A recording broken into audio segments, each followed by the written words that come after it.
So வணக்கம் மக்களே, நீங்கள் சாமானியர்கள் யூடியூப் சேனல் பார்த்துட்டு இருக்கீங்க. நாங்கள் வந்து இந்த வாட்டி ஒரு ரியாக்ஷன் வீடியோ டைப் பண்ணலான்னு வந்துருக்கோம். ரியாக்ஷன்னா லைக் பிளண்ட்டாக ஒரு வீடியோக்கு ரியாக்ஷன் கிடையாது. நான் ரீசெண்டாக வந்து ஷூஸ் கலெக்ட் பண்ண ஆரம்பிச்சிருக்கேன். ஸோ நான் வந்து ஷூஸ் ஒரு 20,000 பாயிண்ட் இருக்கேன். ஒரு 4-5 கலெக்ஷன் வச்சுருக்கேன். ஸோ என்னோட ஃப்ரெண்ட்ஸ் எல்லாருமே என்ன யோசிக்கிறாங்கன்னா, ஏன் இந்த ஷூஸ்லாம் இவ்வளோ காஸ்ட்லியாக வாங்குறான், ஏன் இந்த ஷூ வந்து இந்த விலை இருக்கு, அந்த ஷூல என்ன ப்ளூடூத் இருக்கா, இல்ல வந்து சோலார் இதுல வந்து சார்ஜ் ஆயிருமா, அந்த மாதிரி ஏதாவது இருக்கா, இதுக்கு ஏன்டா போய் 25,000 செலவு பண்ற அப்படின்லாம் கேட்டிருந்தாங்க.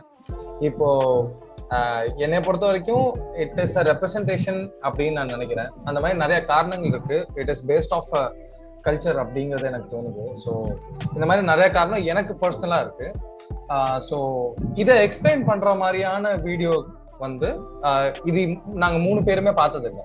ஸோ லைக் ஏன் இது இவ்வளவு எக்ஸ்பென்சிவா இருக்கு, இதுக்கு பின்னாடி இதை டிசைன் பண்ண ஆளுங்க வந்து என்ன யோசிச்சுட்டு இதை டிசைன் பண்ணாங்க, வாட் திஸ் ஷூ ரெப்ரசன்ட்ஸ் அப்படிங்கிறத பத்தி இன்னைக்கு வீடியோஸ்க்கு ரியாக்ட் பண்ணலாம் அப்படின்னு சொல்லிட்டு வந்திருக்கோம். I hope by this end of this video நம்மளுக்கு வந்து ஐ கெஸ் மற்ற 2 பேரும் will agree to my point that இந்த ஷூஸ்லாம் வந்து அவ்வளவு காசு கொடுக்கறதுக்கு ஒர்த்தானது அப்படின்னு சொல்லிட்டு I am trying to prove that. If not பாப்போம், இல்லாட்டினா கிளிப்பாங்க வேற என்ன.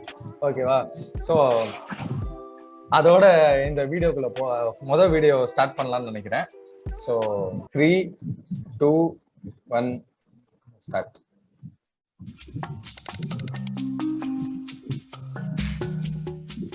This is the Jordan 1 retro fragment. It originally retailed for $185 in 2014, but today a pair can resell for up to $2,000. And this is the Yeezy Boost 350 V2 Core Black Red, which retailed at $220 in 2016 and now resales for $900. The fragment's resale value more than doubles its competition. These shoes were both sold in limited releases, so why did Jordans become so much more expensive? It all has to do with the value of the Jordan brand and how it makes and markets its iconic sneakers. The fact that it's made in China where the tariffs are higher, made in the best factories, made with more material. Basketball shoes tend to use more material than a running shoe. And then trying to be as close to the original product are all things that have driven the prices up there. According to Matt's research, the average price of a basketball sneaker is about $110, while Jordan's average price is about $145. To understand why Jordan brand can charge more, let's go all the way back to the beginning, before the Jordan 1 was introduced. Before the 1984-85 season, Nike signed an unproven MJ to a 5-year deal worth more than 3 times the richest contract to that point. But that wasn't the only unusual decision Nike made while launching the Air Jordan brand. The Air Jordan 1 swapped the standard white upper for a black one, which violated the NBA's uniform policy and resulted in a $5,000 fine per game. On September 15th, Nike created a revolutionary new basketball shoe. On October 18th, the NBA threw them out of the game. Nike recognized this unique marketing opportunity and footed Mike's bill as he went on to win Rookie of the Year, playing every game in his band's namesake sneaker. ஒரு முக்கியமான info about this incident. So என்ன நடந்துச்சுன்னா, Michael Jordan இருக்கான்ல, இப்போ நீ கரெக்டாக face ஃப்ரேமில் பார்க்குற அந்த ஒயிட் ஷூஸ் இருக்குல்ல, ரெட் வித் ஒயிட்டு, இது பேர் சிகாகோ கலர், இவங்க பேர் சிகாகோ புல்ஸ். ஸோ அந்த சிகாகோ கலர் இருக்கு. ஸோ அதுக்கு முன்னாடி வரைக்கும் NBA ரூல்ஸ் என்னன்னா, you should not have black upper for a shoe. ஓகேவா? பிளாக் லெதர்ல செய்யக்கூடாது, கலர் வந்து பிளாக் இருக்கக்கூடாது. Okay.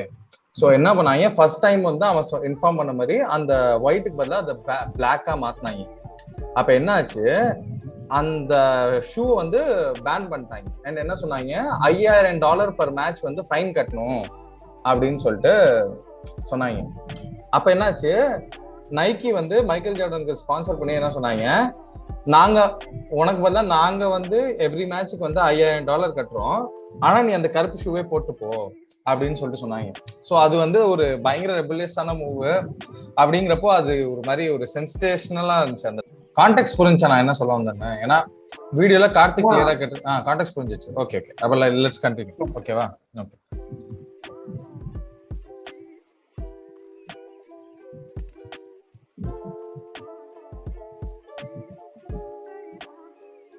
It just showed that he was rebellious and it was something that people gravitated to him they wanted to wear them too. It was like the first sneaker that really shook up sneaker culture. I think it's the shoe that catapulted sneakers to where they are today, because it was the first shoe that people saw and wanted more than the average shoe. Mike's success as a rookie made a big impact on Nike's bottom line.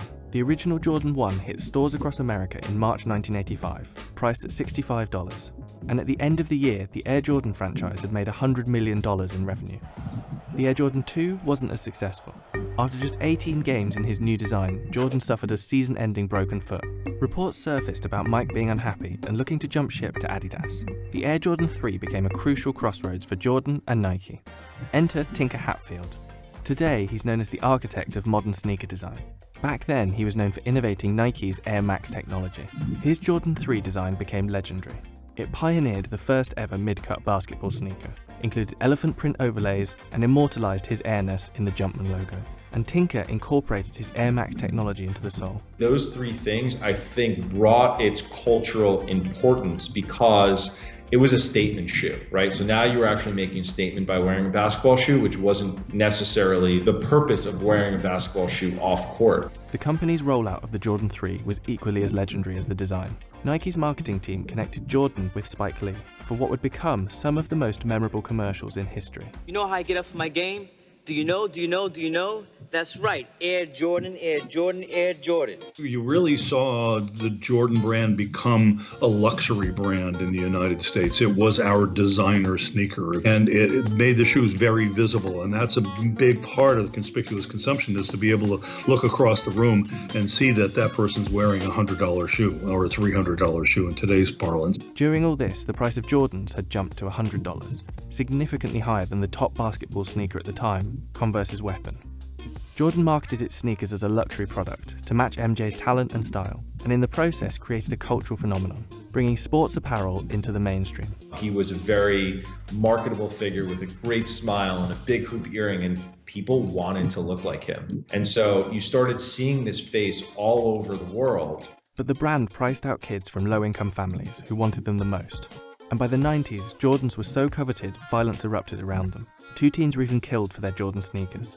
Nevertheless, the phenomenon continued. Jordans were a status symbol that couldn't be stopped. Whether you're into fashion, whether you're into sports, or whether you're just a fan of Michael Jordan himself, you have to know about Jordan Brand. You have to own something from Jordan Brand. Hatfield continued to design Jordan's signature sneakers for the next 12 years.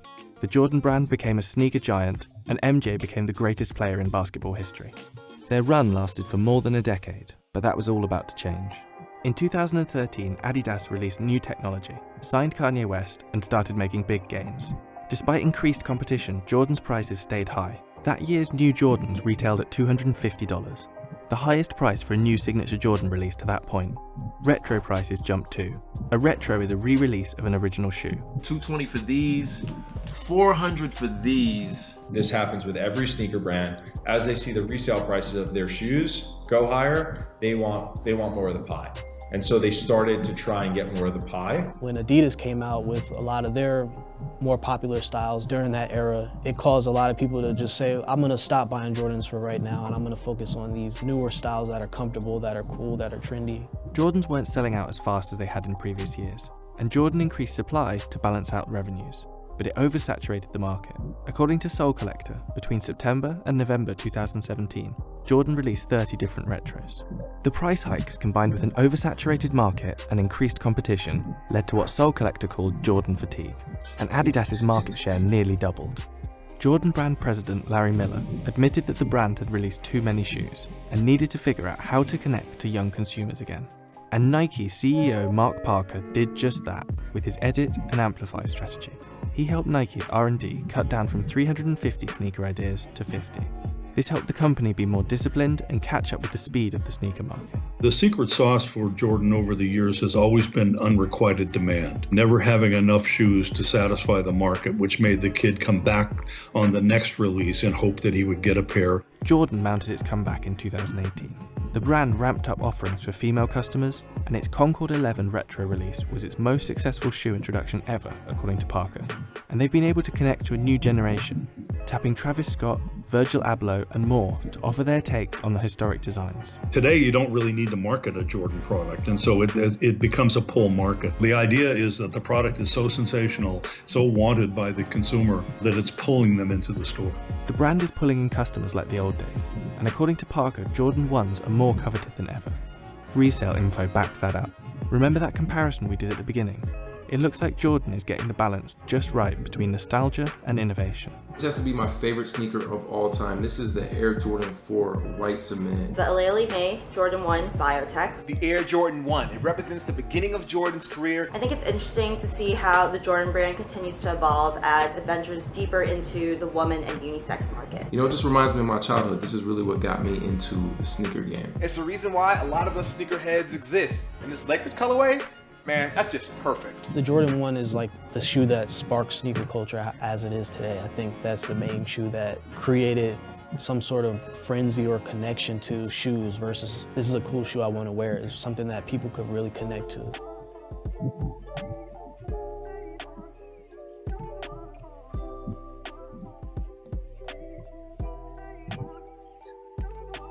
So மொதல் video பார்த்துட்டோம்.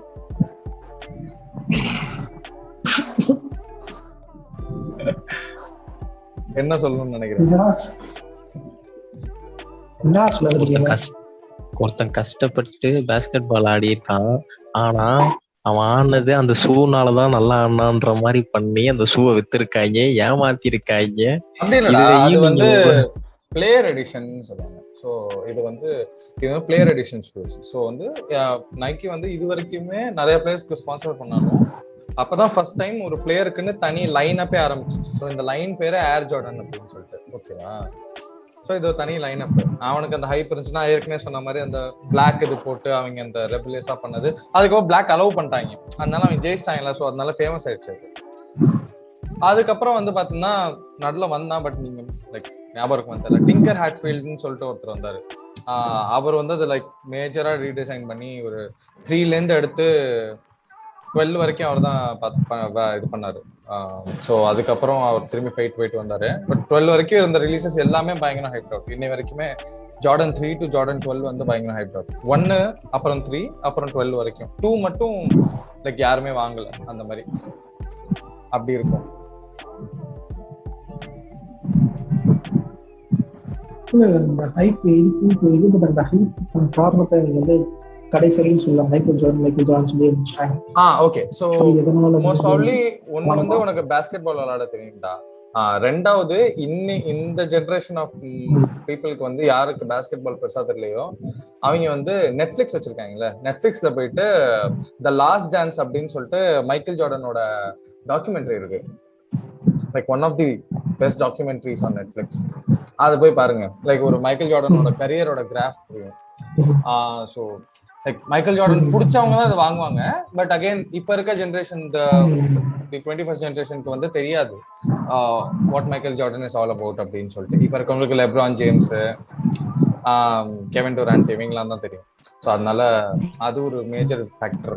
ஏன்னா Michael Jordan is that alpha figure. Michael Jordan மாதிரி ஒரு alpha figure இது வரைக்கும் திரும்பி வந்ததே இல்லை. லைக் எல்லா இடத்துலயுமே ஜார்டன் தான். ஜார்டன் வந்து உலகத்துக்கே தெரியும். முகமது அலி, அதுக்கப்புறம் மைக்கேல் ஜார்டன் தான். இவங்க 2 பேரும் தான் அந்த மாதிரி வேர்ல்டு வைட் நோன் ஃபிகர்ஸ்.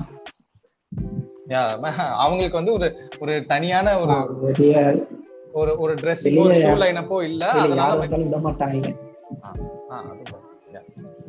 இல்ல வெளியே யாரும் வந்து விட மாட்டாங்க. அது ஒரு ரீசன்.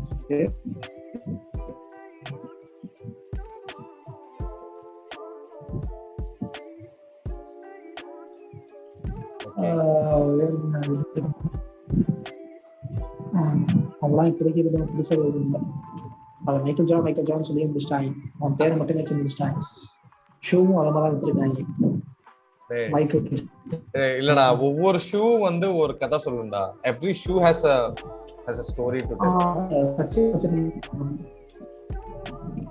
இல்ல அதேதான் நம்ம பூஸ்ட் வச்சோம் பத்தியா, சச்சின் வச்சு அந்த மாதிரிதான் வச்சுக்க. கரெக்ட். ராகுல் டிராவிக்காக போய் பிரிட்டானியா பேட் வாங்கினது, எம்ஆர்எஃப் பேட் வாங்கினது, அதே கதை தான். எம்ஆர்எஃப் பேட் வாங்கினது, எக்ஸாக்ட்லி அதே கதை தான். சேம் தான், பட் ஆனா இது இன்னும் கொஞ்சம் மெயின் ஸ்ட்ரீமா போயிடுச்சு. ஷூல வச்சுட்டாங்க. அது வந்து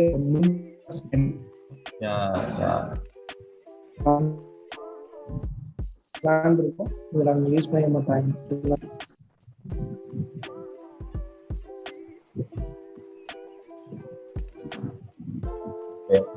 ஸோ மொதல் வீடியோ பார்த்துட்டோம். இப்போ வந்து நெக்ஸ்ட் வீடியோ வந்து நம்ம எதை பற்றி பார்க்க போகிறோம்னா, ஏன் வந்து எப்படி சொல்ல, இந்த இது சொன்னாங்கல்ல, ஒருத்தன் டிங்கர் ஹேட்ஃபீல்டுன்னு சொல்லிட்டு ஒருத்தன் வந்து டிசைன் பண்ணான், நைக்கியை வந்து அந்த இதுலேருந்து காப்பாற்றினான். லைக் ஏர் ஜார்டன் 2 வந்து மைக்கேல் ஜார்டன் சுத்தமாக பிடிக்கல. ஸோ மைக்கேல் ஜார்டன் என்ன பண்ணான்னா, அந்த கம்பெனி விட்டு போய் அடிடாஸ்க்கு மாறணும் அப்படின்னு சொல்லிட்டு நினச்சான். பட் அட் தட் பாயிண்ட் இவன் வந்து இந்த ஏர் ஜார்டன் 3யோட வெளில வந்தாங்க. Like it was a major release. Air Jordan 3 தான் it marks the arrival of Tinker Hatfield and the Jordan brand itself. அதனால அதோட இன்சைட் ஏர் ஜார்டன் 3 வந்து ஏன் வந்து the most legit silhouette of all time அப்படின்னு சொல்லிட்டு பார்க்க போறோம், which will in turn tell you how Tinker Hatfield is and how things work. Okay va? So 3 2 1. Today, when you think of Michael Jordan, you think of Nike, and when you think of Nike, you probably think of Michael Jordan, Air Jordan. But in the early days of their partnership, Michael Jordan and Nike nearly split ways. The huge catalog of Jordans that we all know and love today would not exist if it wasn't for one shoe. A shoe that quite literally rescued Nike from losing their biggest asset. I'm talking about the iconic, the legendary, the Air Jordan 3. Welcome back, guys, and thank you so much for tuning in. If you're new here, my name is Brian, and my brother Nacho and I make videos on sneaker history and all things related to sneaker culture. So if you're into sneakers, then you might want to consider subscribing to this channel because we drop videos like this all the time and you won't want to miss an upload. Alright guys, with that out of the way, let's get into the video. In late 1987, Michael Jordan's 5-year contract with Nike was coming to an end, and Jordan was pretty set on not renewing. He had grown frustrated with the design direction of the Air Jordan line and wasn't happy with the company. Meanwhile, Rob Strasser, Nike's director of marketing, and Air Jordan 1 designer Peter Moore left the company to create their own venture, Sports Incorporated. Nike feared Strasser and Moore poaching Michael Jordan to Sports Incorporated. If they were going to get MJ to renew the contract with them, it was going to take a miracle. Coming off the success of the Nike Air Max 1, a young Tinker Hatfield would be assigned the task of designing the Air Jordan 3. The shoe was already 6 months behind schedule, and the pressure to woo Jordan back to Nike was mounting. Up until that point, Michael Jordan felt like his voice didn't really matter when it came to the design of his shoes. Tinker Hatfield's approach was a little different. He was genuinely interested in hearing what Michael's needs were. Unlike his predecessors, Tinker actually sat down with Michael and listened to all his suggestions and requests that he had for the shoe. He found that Michael not only had suggestions but had very specific demands. The Air Jordan 2 was too heavy and he wanted a lighter shoe. He wanted it to be a mid-top, not too high, not too low. One of the main things Jordan mentioned during their meeting was that he wanted to be able to wear a new pair of shoes for every game. He didn't want the shoes to have to be broken in. He wanted to be able to slip on the shoes and have them be game ready. Many sleepless nights later, Tinker Hatfield emerged with the design for the Air Jordan 3. And it was time to present the shoe to Michael Jordan. Presenting the Jordan 3 to Michael was a big challenge in itself. When Tinker Hatfield and Nike founder Phil Knight flew to California to present the new shoe to Jordan, Jordan was nowhere to be found. In fact, he was out golfing with former Nike executives Rob Strasser and Peter Moore, who were pitching MJ their new company. They told Michael he didn't need to depend on Nike, and he could start his own line where he would have complete control over his brand. 4 nerve-wracking hours later, Michael Jordan showed up. He had had a long day and wasn't in the best mood. Once the small talk was over, Phil Knight called on Tinker Hatfield to lead the meeting. Tinker pulled the shroud off the Air Jordan 3 and there they were. He quickly reminded Michael of the demands he made. To make the shoes feel like they're broken in right out of the box, Hatfield used tumbled leather, which made the shoe soft and supple in the right places. Hatfield also made a mid-top just like Jordan requested. The first mid-top basketball shoe ever, actually. It was also the first Jordan shoe to feature a visible air unit in the heel. When Michael Jordan had a closer inspection of the shoe and looked at the elephant print and the iconic Jumpman logo, he was sold.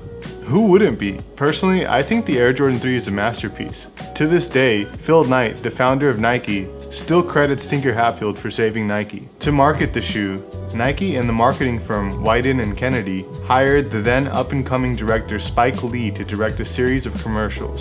Spike Lee's 1986 movie Do the Right Thing featured Mars Blackman, an Air Jordan-obsessed character that Spike plays in the movie. Let's watch one of these iconic black and white commercials now. Mars Blackman here again. You know, nobody in the world can cover my main man, Michael Jordan. Nobody. Nobody.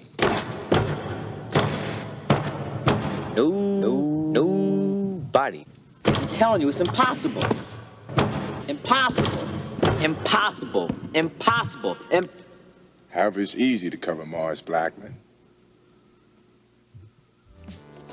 The Air Jordan 3 debuted in 4 original colorways: white cement, black cement, fire red, and the true blues. Michael Jordan also had an amazing season where he won MVP and Defensive Player of the Year. During All-Star Weekend in 1988, MJ and Dominique Wilkins battled it out during one of the most famous slam dunk contests in NBA history. Michael Jordan stole the show with this famous dunk from the free throw line. While wearing a pair of crispy Air Jordan 3s, he took flight, and really, the rest is history. We all know that the shoe has been retroed several times and dozens of colorways of the Air Jordan 3 exist, but I'm not going to go through every single little pair here because that would be boring. One interesting thing I'd like to touch on is the fact that the initial sketches that Tinker made for the Air Jordan 3 actually featured a swoosh. Nike recently released versions of the Air Jordan 3 with the swoosh, the Air Jordan 3 Tinker Hatfield, a must cop for any serious Jordan collector. The Air Jordan 3's legacy lives on through the amazing community of sneaker enthusiasts who are passionate about sneakers and appreciate the history behind them. Speaking of sneakerhead communities, Nacho and I built a Facebook group of sneaker enthusiasts. The group is called Sneaker Enthusiasts. You could find us on Facebook, or you could simply go to the link in the description box to join our... Okay, so that's the video. What do you think about Air Jordan 3?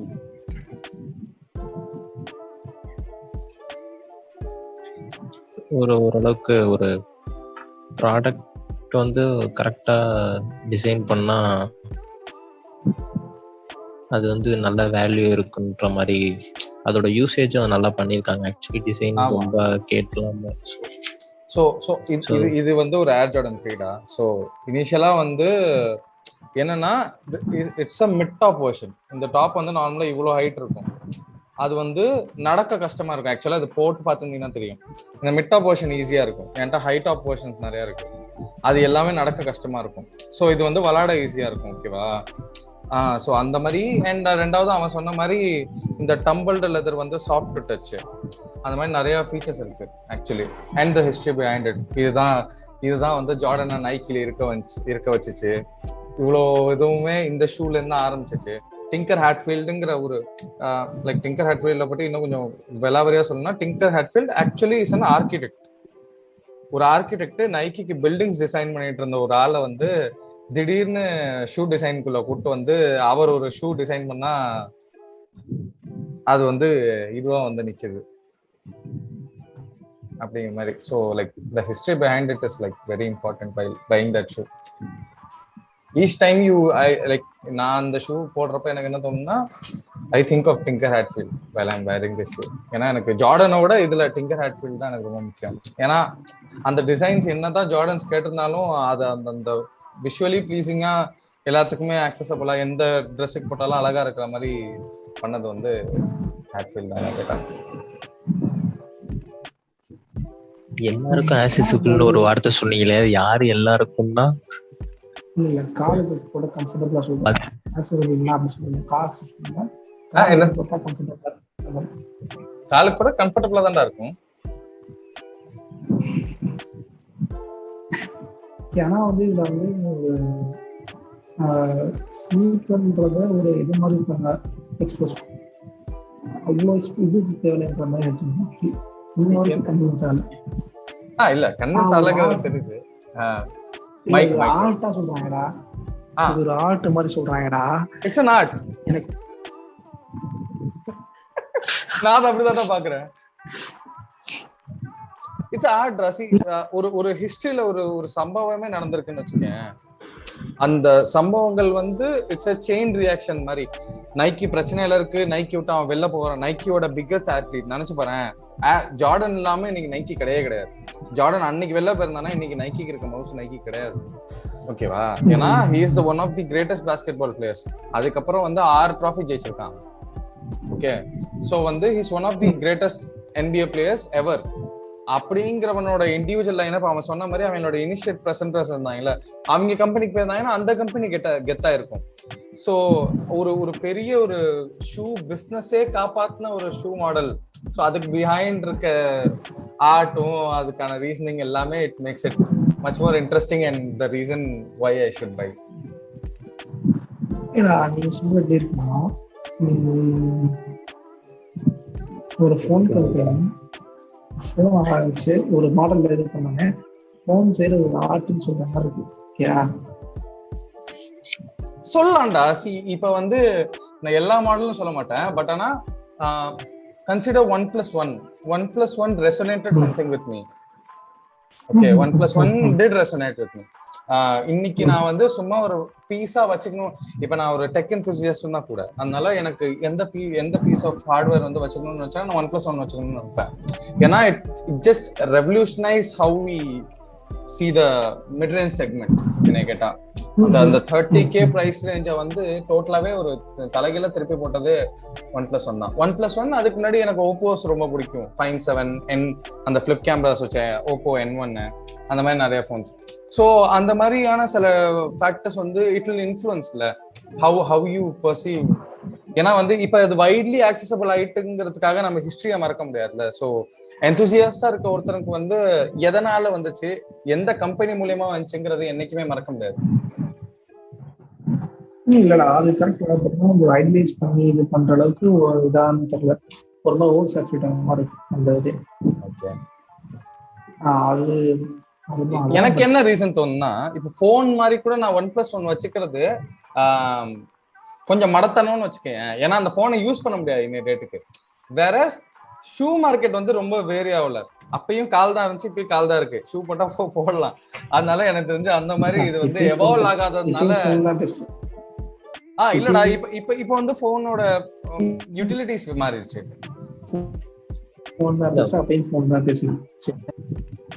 சரி, okay சொல்றது correct தான். 16,000 கொடுத்து வாங்குறது கூட எனக்கு வந்து காஸ்டே விட்டுருவோம். But அது என்தூசியாஸ்ட் மீன்ஸ் அதை கலெக்ட் பண்றாங்கல்ல, நிறைய ஷூஸை கலெக்ட் பண்ணி வைக்கிறாங்க. அதான் கேட்குறாங்க. மேக்ஸிமம் ஒரு பேர் போகும், மேக்ஸிமம் 2 பேர் போகும். அதுக்கு மேல கலெக்ட் பண்ணி வச்சுட்டு இருக்கங்கிறப்பதான் இது வந்து ஓவர் ஹைப்டா இருக்கிற மாதிரி எனக்கு ஃபீல் ஆகுது. கண்டிப்பா எனக்கும் அப்படிதான் தோணுது. எனக்கு அதுல மாற்றம் ஜார்டனை இன்ஸ்பயர் பண்றேன்னு வச்சுட்டு ஆக்சுவல் மைக்கேல் ஜார்டனை இன்ஸ்பயர் பண்ணாம லைக் அவரை வச்சு கமர்ஷியலா பிசினஸ் தான் ஆக்கப்பட்ட அந்த ஷூ மேல அவங்க கவனத்தை கொண்டு போயிட்டாங்க. அப்படி கிடையாது. நான் இதுல வந்து நீ சொல்றது கரெக்ட். ஆனா 2 kind of people are involved. The first kind is what you said, people who are inspired by Jordans, people like me. Okay, then there are sneakerheads. Sneakerheadsனா sneaker enthusiasts, sneakerheads சொல்லுவாங்க. இப்போ enthusiastக்கோ கலெக்டருக்கோ என்னன்னா, அவனுக்கு அந்த கலெக்ஷன் வச்சுக்கணும். ஓகேவா? Coin collect பண்றவனுக்கு அந்த காயினை நீ செலவு பண்ண முடியாதுன்னு சொன்னீங்கன்னா அவனுக்கு வந்து அது புரியாது. நீ ஒரு 10,000 ரூபாய்க்கு காயின் கலெக்ட் பண்ணி வச்சிருந்தாலும் எண்ட் ஆஃப் த டே அந்த 10,000 ரூபாய் நீ செலவு பண்ண முடியாம அப்படியே வச்சிருக்க போற அப்படிங்கிறத அவனுக்கு புரியாது இல்ல. So he's into that collection thing.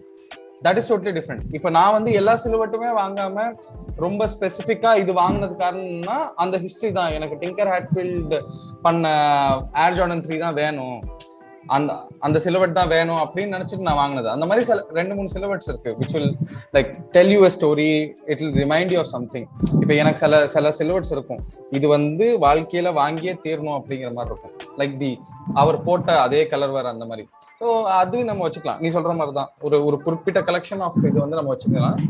அதுக்கு மேல ஜஸ்ட் டு ஹேவ் இட் அப்படிங்கிற மாதிரி வச்சுக்கிறவங்க கொஞ்சம் தேவையில்லாதது தான்.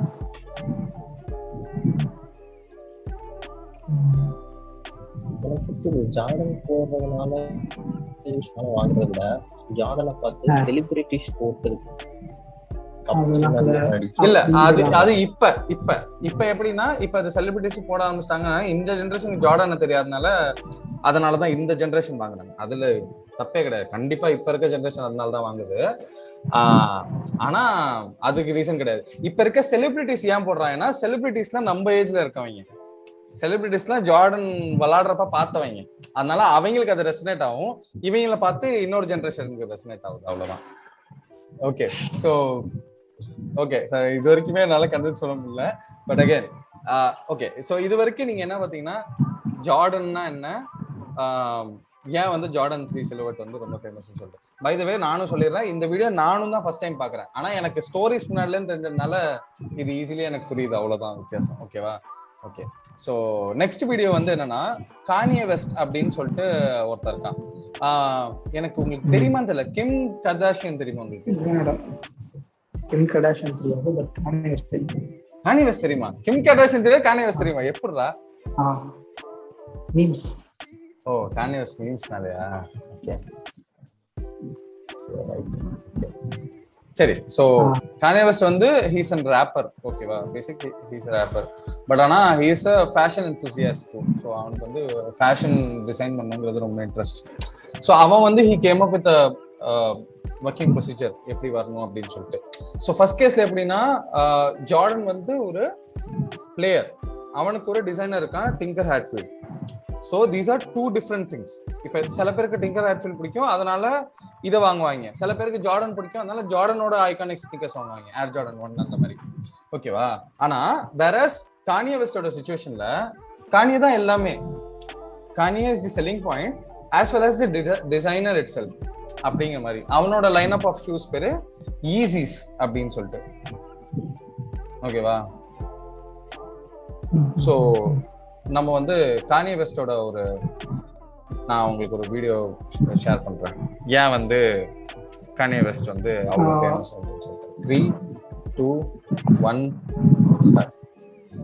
This is a pair of Red Octobers. This specific pair of shoes goes for tens of thousands of dollars on the resale market. For many sneaker collectors, it is considered a holy grail purchase. For me, this shoe marks the apex of Nike's partnership with rapper Kanye West. Long before the Adidas Yeezys that we've all come to know and love, there was Nike Air Yeezy. And in this video, we're going to be looking at the history behind Air Yeezy and what happened to one of the best signature sneaker lines that ended way too soon. Hello everybody and welcome back to the Nacho Average Finds YouTube channel. If you're new here, my name is Brian and my brother Nacho and I make videos specifically on sneaker history and all things related to sneaker culture. So if you're into sneakers, then you might want to consider subscribing to this channel because we make videos like this all the time and you're not going to want to miss an upload. Alright guys, with that out of the way, let's get into the video. Back in the late 2000s, Kanye West was making a name for himself album after album. And by the time Graduation came out in 2007, Kanye West was already a superstar. Kanye wanted to explore his creative abilities in fashion. Thankfully for us, that started with his sneaker designs. Kanye's first effort was a collab with the Japanese streetwear brand A Bathing Ape. He designed this highly coveted Bapesta, which featured the college dropout bear on the shoe. Kanye later went on to design high-end luxury shoes for the brand Louis Vuitton.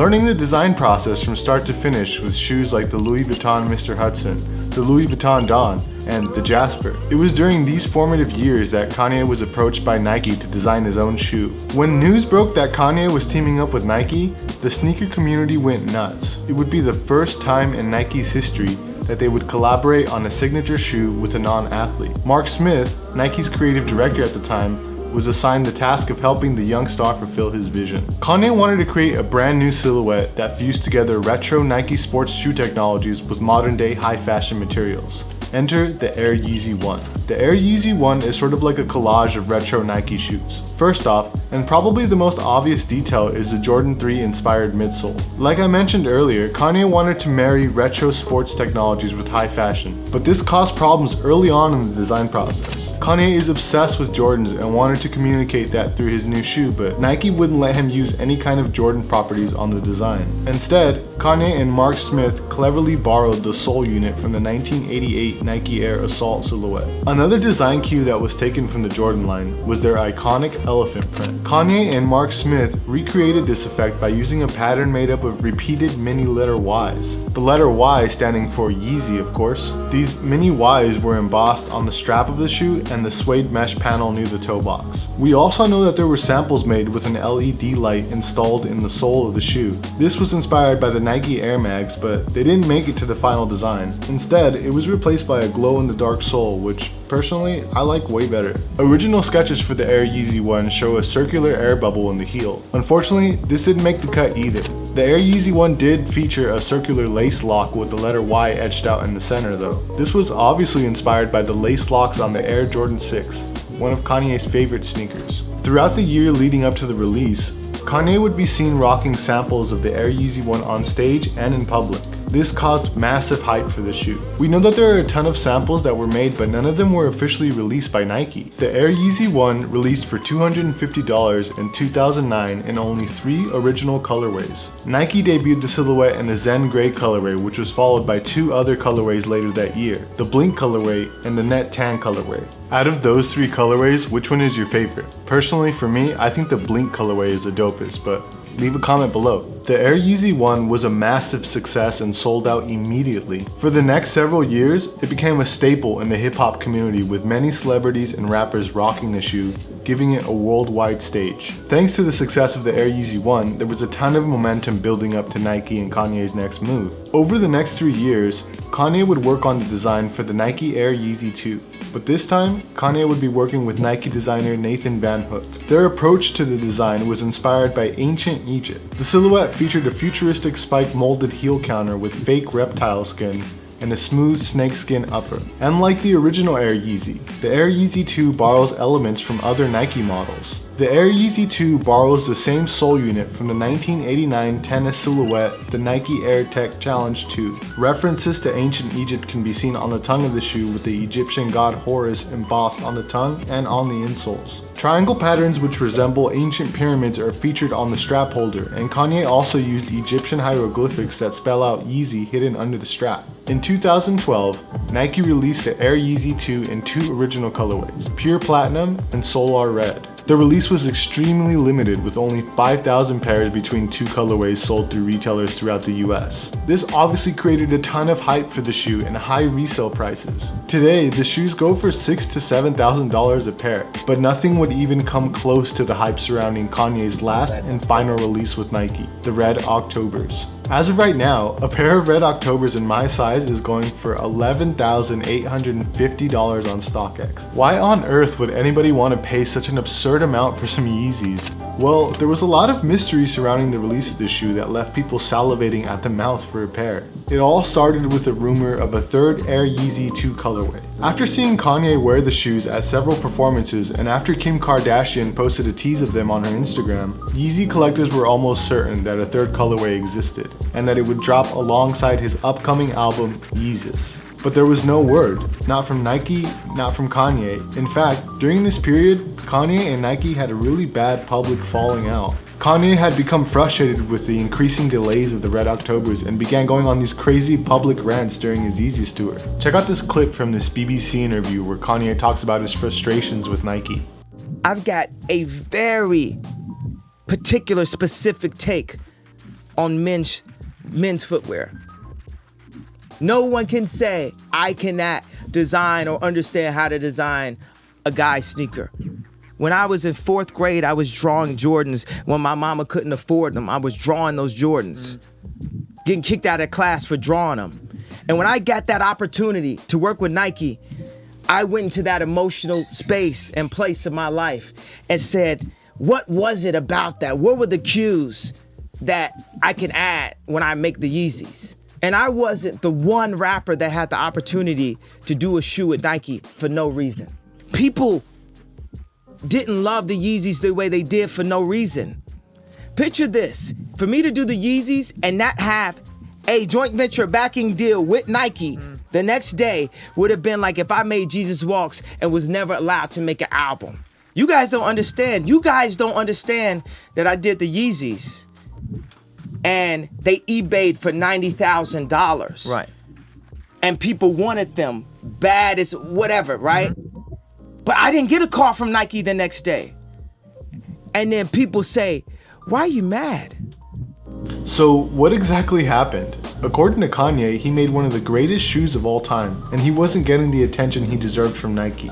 Nike did eventually reach out and offered to give him more products and more creative control over his signature line. But it wasn't just more creative control he was seeking. Kanye's daughter North was just born, and according to Ye, he needed more money to support his family.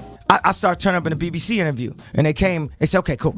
We're going to give you a bigger sandbox to play in. It's not even like I even got a joint venture. I'm like, at least give me some royalty. Like, Michael Jordan got 5%. That business is $2 billion. He makes $100 million a year off of 5% royalty. I said, I need some type of royalty. Nike told me, we can't give you a royalty because you're not a professional athlete. I told them, I go to the Garden and play one on no one.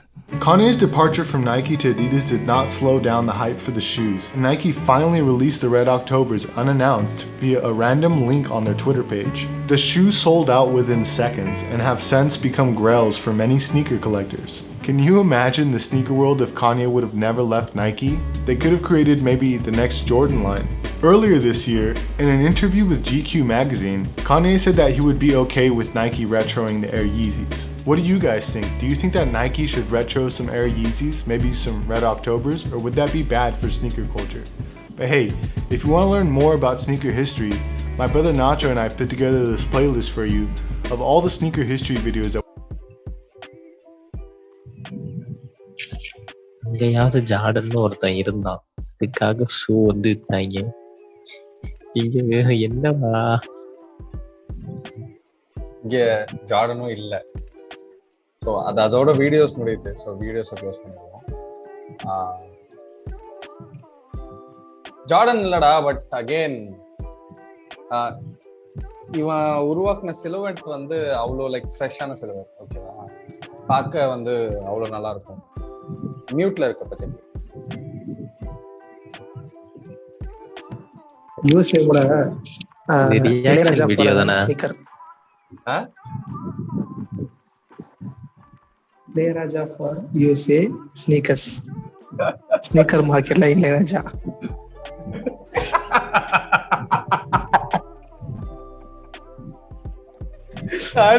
Ilaiyaraaja மாதிரி இருக்கானா?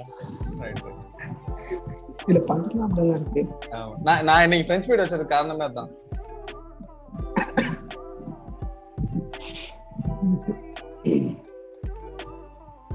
நிஜமாலே seriously அவன் வீடியோவை பார்த்துட்டு எல்லாம் செய்வாங்க, நம்ம video பார்த்துட்டு அவனும் இதெல்லாம் செய்ய மாட்டான். அதுக்கு இல்லை. ஸோ எப்படின்னா அதுல என்ன விஷயம்னா, அவன் வந்து ஈஸி லைன் அப்னு ஒன்று கொண்டு வந்தான்ல. So he's being a rapper. அவன் வந்து இன்னும் பப்ளிக் ஈவெண்ட்ஸ்ல பாக்குறாங்க. முன்னாடி வந்து ஒரு ஆத்லீட் பின்னாடி இந்த அந்த ஃபாலோயிங் வந்து இப்போ ஒரு ரேப்பர் வந்து அந்த ஸ்டேஜ்ல போட்டிருக்கப்ப ஆப்வியஸா அந்த ரேப்பர் கூட இருக்கும். ஓகேவா, ஸோ அதனால அந்த இது சிலுவெட் வந்து பயங்கர ஃபேமஸ் ஆகுது. ரெண்டாவது இவன் கொண்டு வர டைம்ல இந்த இன்ஸ்டாகிராம் இது எல்லாமே இருக்கு. Facebook, Instagram, all that models exist. Okay, so he's one of the most influential person அப்படி சொல்லலாம்.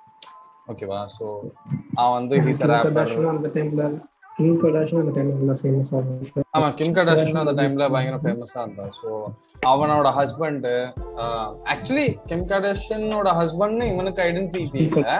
இவனோட வைஃப் தான் ஐடென்டிட்டி கொஞ்சம் அதிகம். ஸோ அப்படிதான் பார்ப்பாங்க. ஸோ ஆக்சுவலா கிம் கர்டாஷியன் வந்து நேத்து நடந்துச்சு மெட் காலா அப்படின்னு சொல்லிட்டு ஒரு ஃபேஷன் ஷோ நடந்துச்சு. தெரியுமான்னு தெரியல. இயர்லி மெட் காலான்னு சொல்லிட்டு the biggest fashion week. So அங்க வந்து பாத்தீங்கன்னா பெரிய பெரிய இன்ஃப்ளூயன்சர்ஸ் வந்திருப்பாங்க.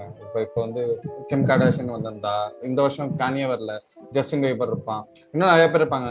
கெண்டல் ஜெனர், இவங்களோட கர்டாஷியன் ஃபேமிலிஸ்ல இவனோட தங்கச்சி, அப்புறம் வந்து ஸ்டெஃப் கரி, அந்த மாதிரி நிறைய பேர் இருந்தாங்க ரேசல் வெஸ்ட்ப்ரூக்.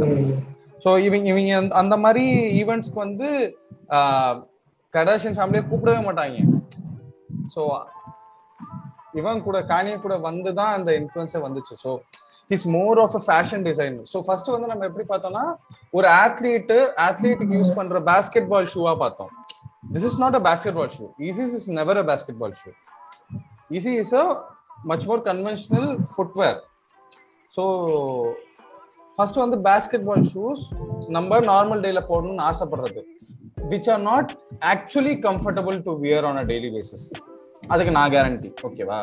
ஏன்னா those are not the normal footwears, or like it's not meant to, you are not meant to walk in that. You can run in that, that will be comfortable. ஆனா நடக்க கொஞ்சம் கஷ்டமா இருக்கும். whereas ஈஸிஸ் வந்து அப்படி இருக்காது. ஓகேவா? ஸோ ஈஸிஸ் வந்து அதை டெவலப் பண்ணப்ப இட் வாஸ் லைக் ஒரு ஜென்ரல் கன்சியூமர், ஒரு நார்மலான ஒரு ஆளு, நீனு நானு அந்த மாதிரி ஆளுங்க விளையாடுறதுக்கு இல்லாம சும்மா வெளியில போட்டுக்கிறதுக்கு அந்த மாதிரி வாங்கிக்கிறது அப்படிங்கிற மாதிரி செஞ்சது. ரெண்டாவது இந்தியால வந்து நம்ம செருப்பு சாண்டில்ஸ் தான் இருக்காங்க, இது எதுவுமே கிடையாது, எப்பயுமே ஷூஸ் தான். ஸோ அதனால அது ஒரு விஷயம் இல்லை. ஸோ அவங்களுக்கு வந்து ஷூஸ் செய்யணும் அப்படின்னு சொல்லிட்டு எடுத்த ஒரு மாடல். ஸோ ஏர் ஈஸி பார்க்க எப்படி இருந்துச்சு? லைக் ஏர் ஈஸி 1, 2 பார்க்க உங்களுக்கு பிடிச்சிருந்துச்சா? நல்லா இருந்துச்சு, மாடல் நல்லா தான் இருந்தது, எனக்கு பிடிச்சிருந்துச்சு. ஒரு மாதிரி ரொம்ப ஃபேஷனபிளா இருந்துச்சு, ஒரு மாதிரி ஏன் டேஸ்ட்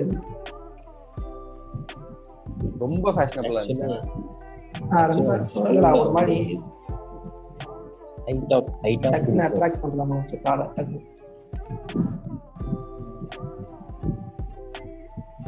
கால் அட்ராக்ட் பண்ற மாதிரி தான்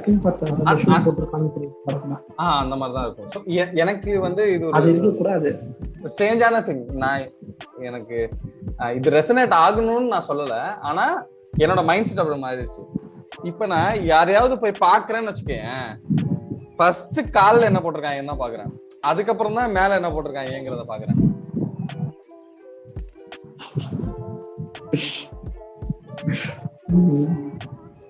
So like அது ஃபோக்கஸ் பாயிண்டா இருக்க கூடாதுன்னு கிடையாதுடா.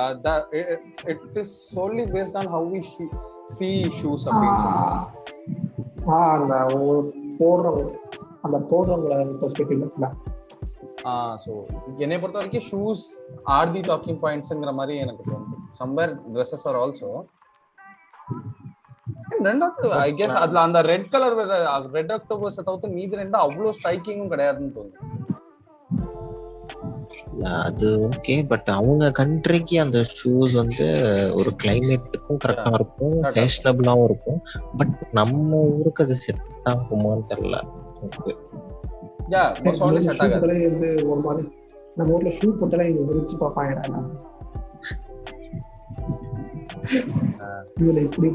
அது நான் ஒத்துக்கிறேன் கண்டிப்பா. நம்ம ஊர்ல shoes are not like the absolute need அப்படின்னு. But again for the culture.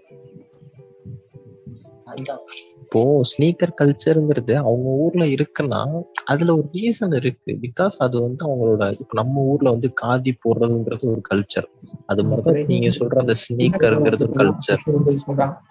அப்படி இல்லடா, ஸ்னீக்கர் கல்ச்சர் வந்து நீ வந்து ரொம்ப ஒரு ரெஸ்ட்ரிக்டடா நீ பார்க்க முடியாது. ஏன் ஸ்னீக்கர் கல்ச்சர் ஒரு பெரிய அங்கம் அப்படின்னு பாத்தீங்கன்னா, நான் சொல்லிடுறேன் என்னன்னா, இப்போ நீ வந்து அந்த ஜார்டன் சொன்னல, எனக்கு அப்போ ஸ்ட்ரைக் ஆனதே வந்து லைக் வந்து காந்தி வந்து நூல் வந்து அவரே செஞ்சு, காதி ப்ராடக்ட் அவரே நெஞ்சு, அவரே வந்து தறி அடிச்சு செஞ்சது வந்து ஒரு மூமெண்ட் மாதிரி ஆச்சு. அது நார்மலான விஷயம்தான். பட் அதை அவர் செஞ்சு அது வந்து ஏன்னா அது நம்மளோட ப்ராடக்ட் அப்படின்ற மாதிரி, ஸோ எல்லாருமே அதை செய்ய ஆரம்பிச்சாங்க. ஸோ அது வந்து ஒரு மாதிரி அது ஒரு டெவலப் ஆனிச்சு. அதே மாதிரி இப்போ வரைக்கும் அதுக்கான ஒரு நேம் இருக்கு. காதி ப்ராடக்ட்னா அதுக்குன்னு ஒரு, அது வந்து நார்மல் கிளாத்தை விட அது இப்போ ரேட் அதிகம் தானே அப்படி சொல்றாங்க. அது மாதிரி ஸோ அந்த இதுல வருது அப்படின்றப்போ அந்த மாதிரி ஒரு விஷயம் அப்படி இருக்கிறது நல்லா இருக்கும். இப்போ அது வேணா நம்ம இதுக்கு செட் ஆகுது. ஸோ இதுவும் ஒரு கல்ச்சருங்கிறப்போ ஸ்னீக்கர் கல்ச்சர்ஸ் அவங்க ஊருக்கு செட் ஆகும், நம்ம ஊருக்கு செட் ஆகுமான்னு எனக்கு டவுட்டா இருக்கு. சொல்றேன் ஏன் வந்து ஸ்னீக்கர் கல்ச்சர் அங்க வந்து ஒரு ஜெனரல் ஸ்ட்ரீட் வேர் ட்ரெண்டாவும் எல்லாருக்கும் ஆக்சசபிளா மாறினதுக்கு காரணம் என்னன்னா, அங்க வந்து black அமெரிக்கன்ஸ்க்கு there are only 2 ways to escape their poverty. One is basketball, other thing is music. ஓகேவா? ஸோ பாஸ்கெட்பால்ல இருக்கிற ரெப்ரசன்டேஷனா இருக்கிற அந்த ஐகானிக்கான ஷூஸ் வந்து ரேப்பர்ஸும் போட ஆரம்பிச்சாங்க. So the only way out for black பீப்புளா இந்த ரெண்டு ஃபார்ம்ஸ்லயுமே ஒரே கைண்ட் ஆஃப் ஐகானிக் ஷூஸ் சுத்திட்டு இருந்துச்சு, ரெலவெண்டா இருந்துச்சு. ஓகேவா? ஸோ பாஸ்கெட்பால் மட்டும் ஜார்டன்ஸை இது பண்ணல. ஆர்டிஸ்ட் ரேப்பர்ஸும் தான் பண்ணாங்க. ஓகேவா? ஸோ அங்க ஹிப்ஹாப் கல்ச்சர் இருந்துச்சு, ஹிப்ஹாப் தான் இன்ஃப்ளூயன்ஸ் பண்ணாங்க. இந்தியால இவ்வளவு வருஷமா ஹிப்ஹாப் சீனுங்கிறதே கிடையாது. ஓகேவா? இப்பதான் ஹிப்ஹாப் சீன் இருக்கு இந்தியால. ஸோ ஹிப்ஹாப் சீன் இருக்கு. எல்லா ரேப்பர்ஸுமே மேண்டேட்டரியா ரேப்பர்ஸ் ஜார்டன்ஸ் தான் போடுவாங்க. வித்தவுட் அ டவுட் ஜார்டன்ஸ் தான் போடுவாங்க. ஏன்னா அது கல்ச்சர் அப்படி. நீ ரேப்பர்னாலே யூ ஹேவ் டு வியர் ஜார்டன்ஸ்ங்கிற மாதிரி. Need not again, but again mostly எல்லாருமே போடுவாங்க. ஓகேவா? ஸோ அதனால இப்ப அந்த ஹிப்ஹாப் கல்ச்சரை ஃபாலோ பண்ற இங்க இருக்க மக்கள் will tend to lean towards that அப்படிங்கறத நான் சொல்ல வரேன். நீ சொல்றது எப்படி இருக்குன்னா, சமூக போராளிகள் எல்லாமே பாரஞ்சித்தோட ஃபேனா இருக்கணும்ன்ற மாதிரி இருக்கணும்டா. எனக்கு அதுல மாற்று கருத்து கிடையாது. நீ எப்படி பாக்குறன்னு தெரியல.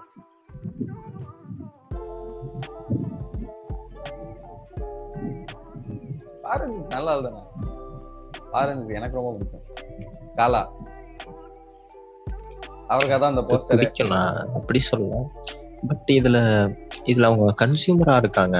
பட் இதுல திரும்பவும் வந்து இதுல யார் கம்பெனி வச்சிருக்கானோ அவன் தானே வந்து இதுல எல்லா மணியையும் ஏர்ன் பண்றான். அவன் தானே இன்கம் வளர்க்குறான். ஆமா ஆமா, அது இப்ப நீ பிளாக் பீப்புள்னு சொல்ல வந்ததுனால நான் சொல்றேன், அந்த நைக்கி வச்சிருக்கவன் வந்து ஓனர் வந்து ஒரு ஒயிட் தான். ஆமா. சோ ஜார்டன் ஓனரா இல்ல ஜார்டன் ஓனர்? அது தனி செக்மெண்டே ஆயிடுச்சு இப்ப. அப்ப நைக்கியோடது கிடையாதா? நைக்கியோடதும் தான்டா. Nike is handling the production side. Company is owned by Jordan. எப்படி லைக் ஏதோ கொலாபரேஷன் சொல்ற? Collaboration yeah. இப்போ Kanye West is completely owned by Kanye West, the easy level. Kanye West is a black person. அதான் like அப்படி போனா like சொல்றேன். So இது எல்லாமே ஐகானிக் தான். என்னை கேட்டா ஏன் ஏர் ஈஸி ஒன் வந்து ஐகானிக்னா, it was the first time a non-athlete is bringing up a shoe. அந்த கொலாபரேஷன்ல பிரச்சனை வந்ததே அதான். எனக்கு வந்து ராயல்டிஸ் கொடுங்க அப்படின்னு சொல்லிட்டு. இப்ப ஜார்டனுக்கு வந்து ஒரு குறிப்பிட்ட ராயல்டி கொடுத்துருக்காங்க. அவன் 2 பில்லியன் சேல்ஸ் பண்ணானா அவனுக்கு 100 மில்லியன் வருஷத்துக்கு ப்ராஃபிட் கிடைக்கும். இவனுக்கு உரிய அளவும் கிடைக்கல. 5% கூட ராயல்டி தரல. அவனுக்கு காசே இல்லை அப்படிங்கறதுனால தான் அவன் கடுப்பாய் நைக்கி விட்டு வெளில போனான். ஸோ அந்த பிரச்சனை இருக்குல்ல, அந்த மாதிரி சொல்றேன்.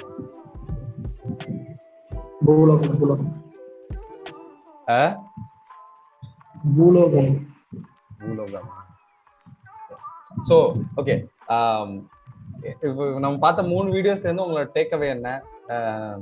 will you buy air Jordan like whenever possible? காசு இருந்தா will you buy one? நான் ஏரிசி தான் வாங்குவேன். ஏரிசி அது என்னது? ரெட் அக்டோபர்ஸா? Red colour. அந்த சீரீஸ்ல பிளாக் கலர்ல ஒன்று இருந்துச்சு, அது எனக்கு பிடிச்சிருந்துச்சு. ஓகே, ஏரிசி வாங்குவேன். ஓகே.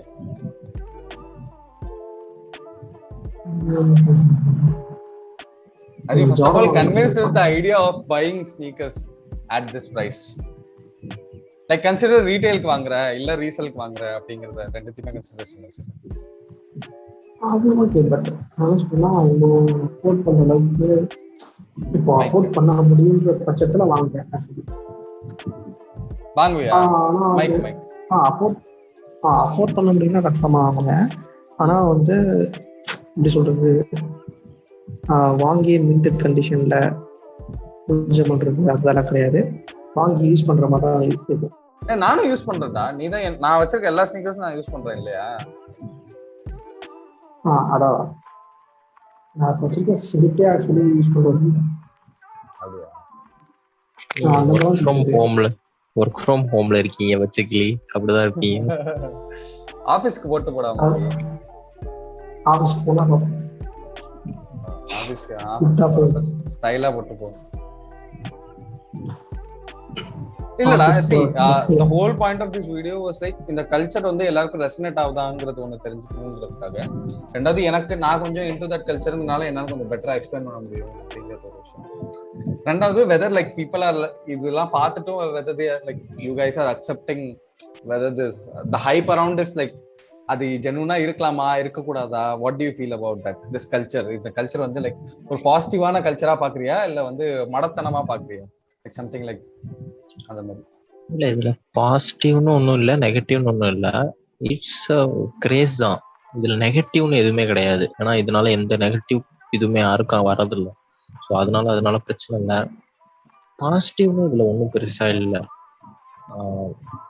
ஓகே, அவங்களுக்கு அது ஒரு நீங்க சொன்ன மாதிரி ஒரு அடிமைப்படுத்தப்படுறவங்களுக்கு அவங்களோட அப்போசிஷனை காட்டுறதுக்காக ஒரு விஷயம் அப்படின்ற மாதிரி இவங்க பாக்குறாங்கன்னா அது அவங்களோட விஷயம். அது மட்டும் இல்ல, அது ஜஸ்ட் ஒரு குறிப்பிட்ட ரொம்ப 40%. அதான் லைக் இல்ல நம்ம ஊர்ல வந்து ஒரு எப்படி சொல்றது, அவனால முடியாதுன்னு சொல்லிட்டு இருக்கிறவன் அது ரொம்ப நாள் கழிச்சு என்னால இது முடியும் அப்படின்னு, லைக் வந்து கபாலியில வந்து அவர் வந்து அதிக விலைக்கான கோட் சூட் போடுவார்ல ரஜினிகாந்த், அந்த மாதிரி ஒரு விஷயம்னா இட்ஸ் ஓகே, நல்லதுதான். அந்த விஷயம் ஒருத்தவனுக்கு மட்டும்தான் அப்படின்றது வந்து அதை வச்சிருக்க ஒரு சொசைட்டில இல்ல இதை நாங்களும் போடலாம் அப்படின்னு அதை அவங்க கொண்டு வராங்கன்னா அது ஓகே, இட்ஸ் பெட்டர் தான். எல்லாத்தையுமே ரொம்ப சோஷியலான பெர்ஸ்பெக்டிவ்ல இருந்து பாக்குறேன். பெருசா ஒண்ணு இல்ல. இல்ல ஓகே ஓகே தான். இல்ல இவன் பழைய வீடியோ கொஞ்சம் எடுத்து பாரு.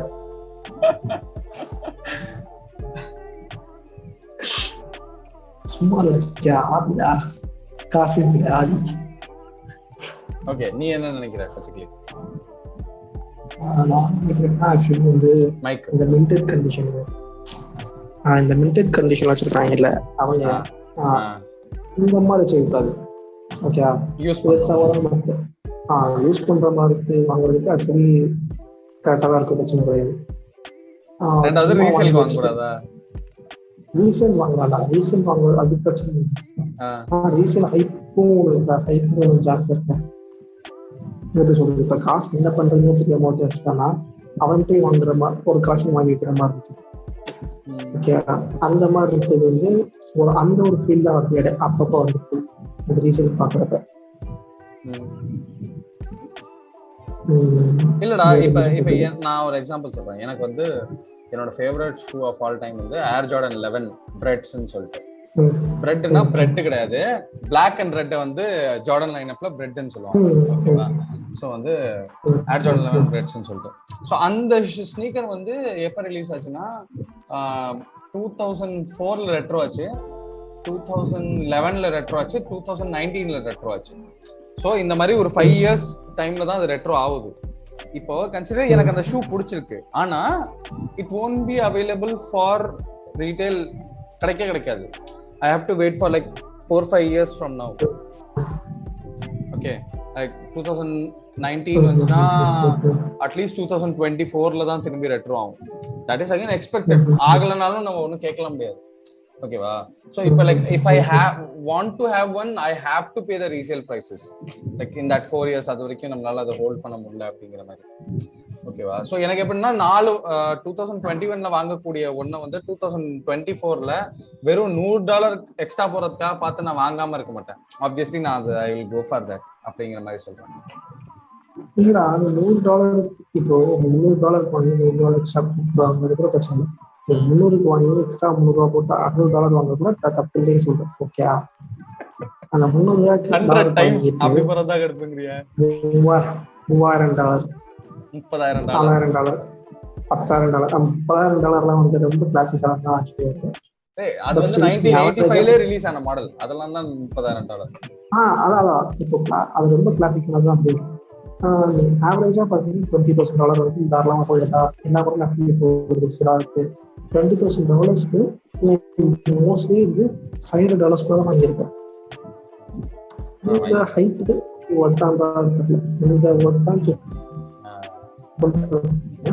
காசு சும்மா வச்சிருக்கோம்னா ஆக்சுவலி இந்த ஒருத்தர்னு சொல்லுவோம். அந்த ஐடியா எனக்கு தேவைப்படல. கிட்டத்தட்ட வந்து எப்படி சொல்றது, பெயிண்டிங் சும்மா வந்து ஒரு கூட போட்டு இந்த பெயிண்ட் சொல்லலாம் தெரியுமா, எடுப்பாது. சும்மா ஒரு புள்ளி ஒரு கோடு வரைஞ்சது, இது வந்து மாடர்ன் ஆர்ட் அப்படின்னு சொல்லிட்டு மாடர்ன் ஆர்ட்ன்றத விட அதுக்கு எக்ஸ்பிரஷன் கொடுப்பாங்க பாத்தீங்களா? ஆமா, அது நம்ம இங்கிலீஷ் டீச்சர் வந்து வானம் ப்ளூவா இருக்கு இங்கிலீஷ் ப்ரொஃபசர் சொன்னா அந்த போயம் இருக்கும். அதுக்கு வந்து வானம் அழுதுச்சு, அது இதாச்சு. அந்த மாதிரி. டேய் பட் ஆனா அவ்வளவும் இது கிடையாதுடா. அது here there is an explanation to it. Abstract art அளவுக்கு மோசம் கிடையாதுங்கற ஸ்னீக்கர். அது கரெக்டா. பட் ஆனா வந்து அது ஒரு லைனுக்கு அந்த லைன் வரைக்கும் வந்து அந்த லைன் அடிக்கடி தாண்டி இருக்கு. அந்த லைன் தாண்டிட்டே உங்களுக்கு தெரிய மாட்டேங்குது. கோடுங்க அந்த கோடு எங்க இருக்கு உங்களுக்கு தெரியல சில இடத்துல. மற்றபடி இத வந்து இந்த கல்ச்சர் ஆக்சுவலி பெருசா எனக்கு தெரியல. மற்றபடி மெயின்டைன் கண்டிஷன் ஆக்சுவலி தெரியாது. எனக்கு வந்து என்னோட ஃபீலிங் டுவர்ட்ஸ் ஸ்னீக்கர் அப்படிங்கிறது என்னன்னா, see I am resonating with all this stuff. ஓகேவா, ஒரு ஃபேஷன் டிசைனர் அதை எப்படி அப்ரோச் பண்றான், what and all is his feeling into this sneaker. இப்போ Kanye West டிசைன் பண்றப்ப அவர் என்ன நினைக்கிறார், டிங்கர் ஹாட்ஃபீல்ட் எதனால ஒரு ஸ்னீக்கரை ஒரு மாதிரி டிசைன் பண்றாரு. நீ பாத்தீங்கன்னா நம்ம 90s வாங்கின எல்லா ஷூலையும் வந்து கீழே அந்த பபிள் வந்து தெரியும், கவனிச்சதுன்னா தெரியும். ஹீல்ல வந்து அந்த விண்டோ இருக்கும். அந்த விண்டோ வந்து சின்ன வயசுல இருந்து எனக்கு ரொம்ப பிடிக்கும். நான் 100 ரூபாய்க்கு தான் ஷூ வாங்கியிருப்பேன். அந்த ஷூல வந்து அந்த ஏர் பபிள் விண்டோ இருக்கும். எனக்கு அதை பார்க்கவே அவ்வளவு பிடிக்கும். ஆனா 1997 98ல வந்து எனக்கு தெரியாது this is actually inspired from the Air Jordan lineup அப்படின்னு சொல்லிட்டு. So Air Jordan lineup was the intro point of that. நீ சின்ன வயசுல இருந்து அதை என்ஜாய் பண்ணிருக்கேன். ஆனா அது எதனால இன்ஸ்பயர் ஆனதுன்னு தெரியல. இது ஒரு சீப்பான ரெப்ளிகா தான், பட் ஆனா நம்ம சின்ன வயசுல வாங்கியிருக்கோம்ல. ஸோ இட் ரெசனேட்ஸ் இன் அ வே. இதுதான் நம்மளுக்கு சின்ன வயசுல இருந்தே பிடிச்சிருக்கு அப்படிங்கிறதுக்கு ஒரு ஜஸ்டிஃபிகேஷன் மாதிரி இருக்குது. அது ஒண்ணு. ரெண்டாவது வந்து எனக்கு என்ன தோணுதுன்னா, நான் ஜென்ரலா ஒரு நார்மலா பசங்கனாவே கொஞ்சம் ஃபேஷனுக்குள்ள we are not interested அப்படிங்கிற மாதிரி எனக்கு இருக்கு. ஸோ எனக்கு எப்படின்னா, இப்போ இந்த ஷூஸ் வந்து நம்ம நல்லா வாங்குறோம் அண்ட் இதை போடணும்னு நினைக்கிறப்ப ஷூஸை சூப்பரா வாங்கிட்டு அதுக்கு ட்ரெஸ் கேவலமா போட்டிருந்தீங்கன்னா இன்னும் கேவலமா இருக்கு. So invariably me getting a shoe is converting me into a fashion into person அப்படிங்கிற மாதிரி. லைக் இன்னும் கொஞ்சம் நல்ல ட்ரெஸ் போடுறதுக்கு அந்த மாதிரி என்ன தூண்டுது. ஸோ லைக் என்னோட ஒரு கலெக்ஷனை வந்து அப்கிரேட் பண்ணுவோம். இந்த மாதிரி இன்னும் கட்டம் போட்ட சட்டை, ரெட் கலர் சிங்கச்சான் அப்படின்னு சொல்லிட்டு போடாம நான் சொல்றது புரியுதா? ஸோ லைக் இன்னும் கொஞ்சம் வேர்ல்ட் ஃபேஷனை பார்க்க வைக்குது, நிறைய டிசைன்ஸ் வந்து நம்மளை இது பண்ண வைக்குது. ஸோ அதுக்கு தகுந்தாப்புல நம்மளும் எவால்வ் ஆகணுங்கிறத வந்து என்னை வந்து ப்ரெஷரைஸ் பண்ணுது, which is in a right சென்ஸ்னு எனக்கு தோணுது. ஏன்னா இஃப் நாட் ஃபார் தட் நம்ம வந்து இன்னமும் இந்த மாதிரி கிரே சட்டை, வீட்டுக்கு வந்து எது கம்ஃபர்டபுளா போடுறோமோ அதே வெள்ளையை போட்டு போறது, அந்த மாதிரியான பாத்தீங்கன்னா எல்லா பசங்களோட கலெக்ஷன்லயும் ஒரு 100 கருப்பு சட்டை இருக்கும். ஓகேவா, எல்லாருமே கருப்பு கலர் தான் வாங்குவாங்க. ஒரு 100 கருப்பு சட்டை ஏன்டி இருக்கு. இன்னைக்கு போட்டிருக்கேன்னு உன்னை கலாய்க்கலாம், ஆனா மேண்டேட்டரி எல்லாட்டையும் ஒரு 100 கருப்பு சட்டையாவது இருக்கும். சரியா, எப்ப பாரு கருப்பை போட்டுக்கிட்டு சுத்துறது. எக்ஸாக்ட்லி. சோ அந்த மாதிரி இல்லாம எக்ஸாக்ட்லி. சோ இப்ப நீ வந்து உனக்கு இன்னும் தெரியல. இப்ப நான் எப்படி சொல்றேன்னா, நான் வந்து சின்ன வயசுல கொஞ்சம் வெள்ளையா இருந்தேன்னா I had a totally different reference points. So நான் வெள்ளையா இருக்கவங்களை பார்த்து என்ன ஸ்டைலைஸ் பண்ணிக்கணும்னு நினைக்கிறேன். இப்போ நான் வந்து சிவில் இன்ஜினியரா இருக்கேன், நான் சைட்டுக்கு போறேன், எனக்கு டேன் ஆயிட்டே தான் இருக்கு, அதை கண்ட்ரோல் பண்ண முடியல, நான் கொஞ்சம் ப்ரௌன் ஸ்கின்டா இருக்கேன். அப்படிங்கிறப்போ என்னோட ஹேர் கட் இது எல்லாமே பாத்தீங்கன்னா basketball players, African Americans எப்படி இருக்காங்களோ அதே மாதிரி நான் இருக்க ட்ரை பண்றேன். பிகாஸ் அவங்களுக்கு அது சூட் பண்ணுது. நானும் அவங்கள மாதிரி ஆல்மோஸ்ட் கருப்பா தான் இருக்கேன். எனக்கு வந்து நீ பார்த்தாலாம் பெருசா கண்டுபிடிக்க முடியாது நான் ஆப்பிரிக்கன் அமெரிக்கனா இந்தியனா என்னன்னு சொல்லிட்டு. Almost we are in a similar line. இல்ல வித்தியாசம் தெரியும் ஆப்வியஸா, but we are in the similar line அப்படின்னு நான் சொல்றேன். சோ கலர் பேஸ்டா வந்து அத வந்து நான் சொல்லணும், நீ சொல்றீங்கறியா? இல்ல நார்மலா ஏத்துக்க முடியாது. அதான்டா. சோ வந்து எனக்கு என்னன்னா, அவங்களுக்கு வந்து இதெல்லாம் சூட் ஆகுது அப்படிங்கறத என்னால இப்ப அந்த மாதிரி கேரக்டர்ஸ்லாம் என்னால ஒரு ரெஃபரன்ஸ் பாயிண்டா பார்க்க முடியுது என்னால. ஸோ இவங்கள மாதிரி நான் ஸ்டைலைஸ் பண்ணிட்டேன்னா ஸோ ஒரு ரெஃபரன்ஸ் தெரியுது. இவங்களுக்கு வந்து இந்த ஹேர் கலர் நல்லா இருக்கு, இவங்களுக்கு ஒயிட் கலர் ட்ரெஸ் போட்டா நல்லா இருக்கு, இந்த காம்போ வந்து இவங்க இதுல சூட் ஆகுதுன்னா நானும் ஆல்மோஸ்ட் பார்க்க அவங்கள மாதிரி இருக்கேன்னா மோஸ்ட் ஆஃப்லி எனக்கும் அது சூட் ஆகும் அப்படிங்கிறது ஒரு கன்சிடரேஷனா இருக்கு. ஸோ இது எல்லாமே these are happening with in this culture அப்படிங்கிறது எனக்கு தோணும். ஸோ ஸ்னீக்கர் வாங்குறப்ப ஸ்னீக்கர் மட்டும் கிடையாது, அதுல இருந்து கொஞ்சம் எவால்வ் ஆகிட்டே இருக்கு. ஏன்னா every culture is like that. எப்பயுமே பவுண்ட் டு ஒரு சர்டன் பவுண்டரிஸ்ன்னு இருக்காது. But where's it's ecosystem. நான் ஏற்கனவே நம்ம ஹிப்ஹாப் வீடியோ பேசினப்ப நான் ஒரு ஈகோ சிஸ்டம் பத்தி பேசினேன்ல, அந்த ஈகோ சிஸ்டம்ல இந்த கல்ச்சர் வரும். அதுக்குள்ள ஒரு 10 கல்ச்சர் இருக்கு. நான் அதுக்குள்ள ஒண்ணுக்குள்ள வந்துட்டீங்கன்னா 10 கல்ச்சருக்குள்ளே வர மாதிரி இருக்கும். ஸ்னீக்கர் கல்ச்சரை பத்தி கொஞ்சம் சில மீம்ஸ் இருக்கு. அந்த ப்ரொபோஸ்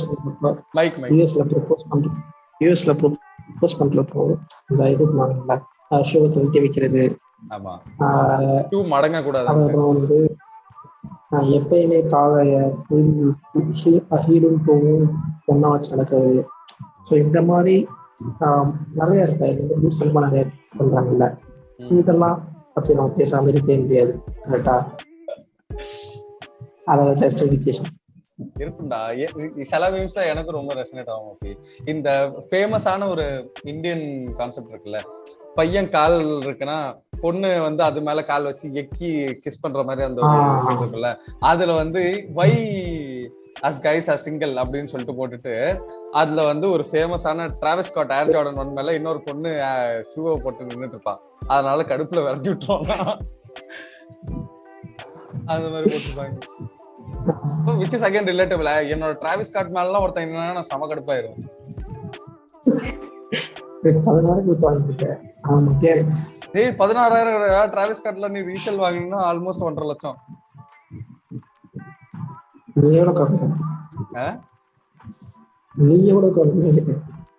புரியல. நானு டிராவிஸ் ஸ்காட் வாங்கியிருந்தா ஏன்டா இல்ல, டிராவிஸ் ஸ்காட் அவ்வளவு செலவு பண்ற அளவுக்கு காசு வாங்குவோம். டிராவிஸ் ஸ்காட் வாங்குவோம். ஓகே. இந்த மாதிரி ஆக்சுவலி இந்த மாதிரி ஒரு இது இருக்குல்ல, அந்த மாதிரி கேட்டகரியில இதுவும் வந்துடும். இந்த மாதிரி பண்றது ஒரு மாதிரி எரிச்சல் விட்டுறது.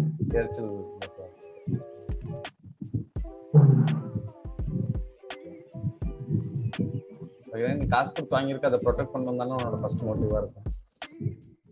அதுக்குன்னு பொண்ணை விரட்டி விடுற அளவுக்கு இருக்கக்கூடாதுங்கிறியா?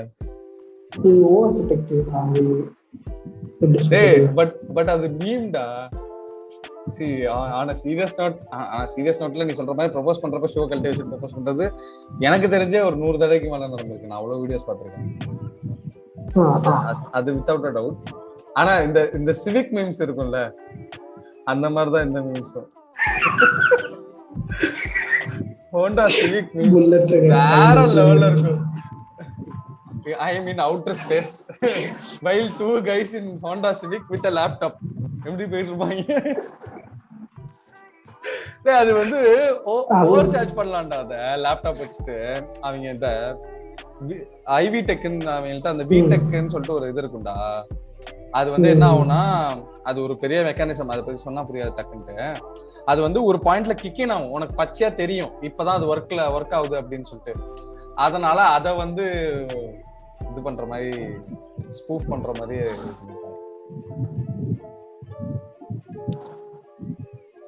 ஓகே,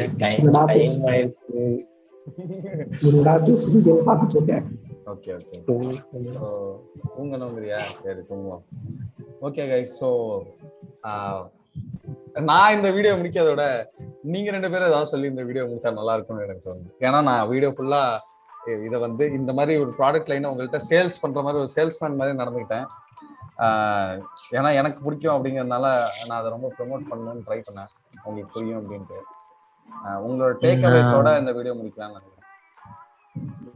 என்னோட டேக் அவே எனக்கு என்ன தோணுச்சுன்னா, இல்லை ஒரு ஜார்டன் நான் இவ்வளோ அமௌண்ட் கொடுத்து வாங்குறேன்னா அது எனக்கு தெரிஞ்ச லைஃப் இயர் வரைக்கும் இருக்கும்னு நினைக்கிறேன்.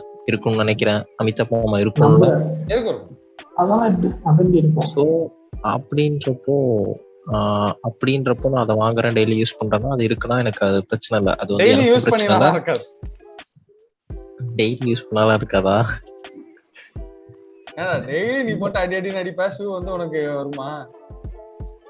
இல்ல ஓரளவுக்கு அட்லீஸ்ட் ஒரு அதோட லைஃப் டைம் அது ஃபுல்ஃபில் ஆகும்ல. அது ஃபுல்ஃபில் ஆகும். 2 வருஷம். டெய்லி போட்டு அடிக்கலாம் 2 வருஷம் தாங்கும். ஆமா, அட்லீஸ்ட் அட்லீஸ்ட். ஸோ அப்படின்றப்போ ஒரு 2 பேரை வந்து நான் இவ்வளோ அமௌண்ட் கொடுத்து வாங்குறது தப்பு இல்லை. ஏன்னா நம்ம எப்படியும் வந்து ஒரு மேக்ஸிமம் ஒரு 5,000க்கே வாங்குறோம். ஏன் நீ 3 இயர்ஸ் கணக்கு பண்ணா 3 பேர் எப்படியும் வாங்கிடுவேன்.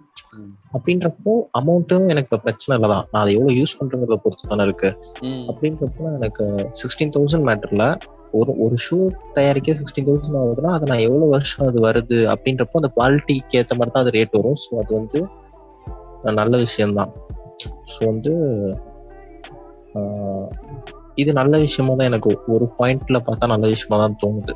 ஏன்னா நம்ம வந்து அந்த ஒரு ஷூவை வந்து போட்டுட்டே இருக்கணும்னு நினைச்சிட்டு அதை நல்லா வச்சிருப்போம். அதனால நம்ம இன்னொரு ஷூக்கு போகவும் மாட்டோம்.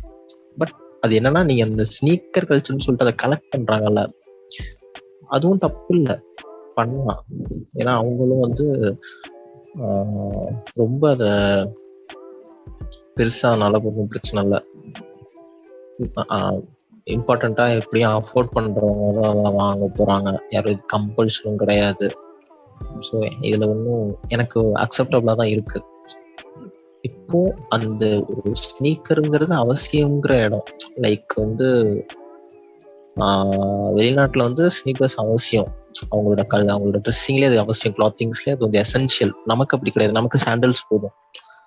சாண்டல்ஸ் போகுங்கிறப்போ அதுக்கேற்ற மாதிரி தான் இருக்கும். ஸோ அவங்க இதில் அந்த கல்ச்சர் இருக்குங்கிறது அக்செப்டபிள். அது வந்து ரொம்ப எக்ஸாஜரேட் பண்ற அளவுக்கும் அவங்க ஒன்றும் பெருசா பண்ணல. ஸோ ஓகே தான், எனஃப் தான். நம்ம ஊர்ல 16,000ங்கிறது அதிகமா இருக்கு. பட் டாலர்ஸ்ல நீ கம்பேர் பண்ணனா அது எனக்கு என்னமோ அஃபோர்டபுள் தான் தோணுது.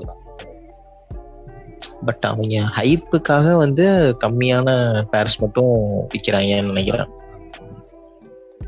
ஸோ அது நல்லதுதான். ஏன்னா இஷ்டத்துக்கு இவங்க மேனுஃபேக்சரிங் பண்ணிட்டு எவனும் வாங்காம இருக்கிறதுக்கு அதுக்கு அழகா பேசாம லிமிட்டடா மேனுஃபேக்சரிங் பண்ணி விற்கிறது நல்லதுதான். நம்ம ஊர்ல எவனுமே ஷூ போட மாட்டான். 7-8 பிராண்டு, ஏசியன், கேம்பஸ், எல்லா பிராண்டு இந்த மாதிரி பிராண்ட்லாம் இருக்கு. அடிடாஸ், நைக்கி, நியூ பேலன்ஸ் அப்படி பேசிக்கிட்டு இருக்கோம். போய் கேம்பஸ். இப்ப டேக் அவே கொஞ்ச நேரம் இது போகுது. இத்தனை பிராண்ட் இருக்கிறது ஆக்சுவலி நல்லது. இது நல்லது இல்ல, இது நல்லது இல்ல. ஏன்னா அவன் வந்து போட்டிக்காக இஷ்டத்துக்கு வந்து ப்ரொடக்ஷன் பண்ணிட்டு இருக்கான். நம்ம ஊர்ல அவ்வளவு பேர் வாங்கவே போறது இல்ல. ஆனா அவன் வந்து வேற வழி இல்லாம ப்ரொடக்ஷன் பண்ணிட்டு இருக்கான். அது ப்ரொடக்ஷன் பண்றது எப்படின்னா அந்த ஷூவோட குவாலிட்டிஸ் வந்து மேக்சிமம் 6 months 7 months தான் வரும். திரும்பவும் நம்ம அடுத்த ஷூ வாங்க வைக்கும். ஸோ இங்க வந்து இப்போ ஒரு ஷூ தயாரிக்க வேண்டிய அமௌண்ட் ஆஃப் தண்ணி வந்து நீ 2 ஷூக்கு யூஸ் பண்ற. புரியுதா? அந்த மேனுஃபேக்சரிங்ல உனக்கு நிறைய அடி வாங்கும். 3 வருஷம் சொல்றீங்க நீ வந்து அந்த இதுல சொல்ற. பட் நான் வந்து பீப்புள் பெர்ஸ்பெக்டிவ்ல சொல்றேன். இப்ப பாத்தீங்கன்னா வந்து ஒரு ஷூ வாங்க போற, சோல்ட் அவுட் ஆயிடுச்சு. நீ அந்த ஷூ அடுத்து வந்து அடுத்த நாள் ரீசேல் பண்றப்பதான் நீங்க முடியும். சரியா? அப்படின்ற நிலைமை பண்றப்போ அடுத்த ரீசேல் பண்றப்போ காசு எக்ஸ்ட்ரா சொல்லணும் விற்கிறான். இப்படியும் எனக்கு வந்து தேவைன்னு ஒரு ஷூ தேவைன்றது அவங்களுக்கு ஷூ கிடைக்காமலே போயிடுது. சரிக்கும் இது எசென்ஷியல் குட்ஸ் இல்லல்ல, நமக்கு எசென்ஷியல் இல்ல, அவங்களுக்கும் எசென்ஷியல் இல்ல. அவங்களுக்கும் நார்மல் ஷூஸ் இருக்கும் which will be readily available throughout the year. These are one step above that layer. Essential குட்ஸ்க்கு மேல அப்படின்னு சொல்லிட்டு essential shoes Nikes, air force 1 ரொம்ப ஸ்டாண்டர்டான சிலுவெட், நைக்கி டங்க் இது எல்லாமே வந்து throughout the year available-ஆ இருக்கும். ஜார்டன்ஸ் தான் எக்ஸ்க்ளூசிவ். ஜார்டன்ஸ் எக்ஸ்க்ளூசிவ் தான். பட் வந்து ஸ்னீக்கர் கல்ச்சர்ன்றப்போ ஸ்னீக்கர் கல்ச்சர்ன்றப்போ வந்து அது நார்மல் ஸ்னீக்கர்ஸ்லாம் சொல்ல மாட்டேங்க. ஸ்னீக்கர் கல்ச்சர்ன்றப்போ இப்போ ஜார்டன்ஸ், ஈஸிஸ் இதெல்லாம் வந்து ஸ்னீக்கர் கல்ச்சர்ல வரும்.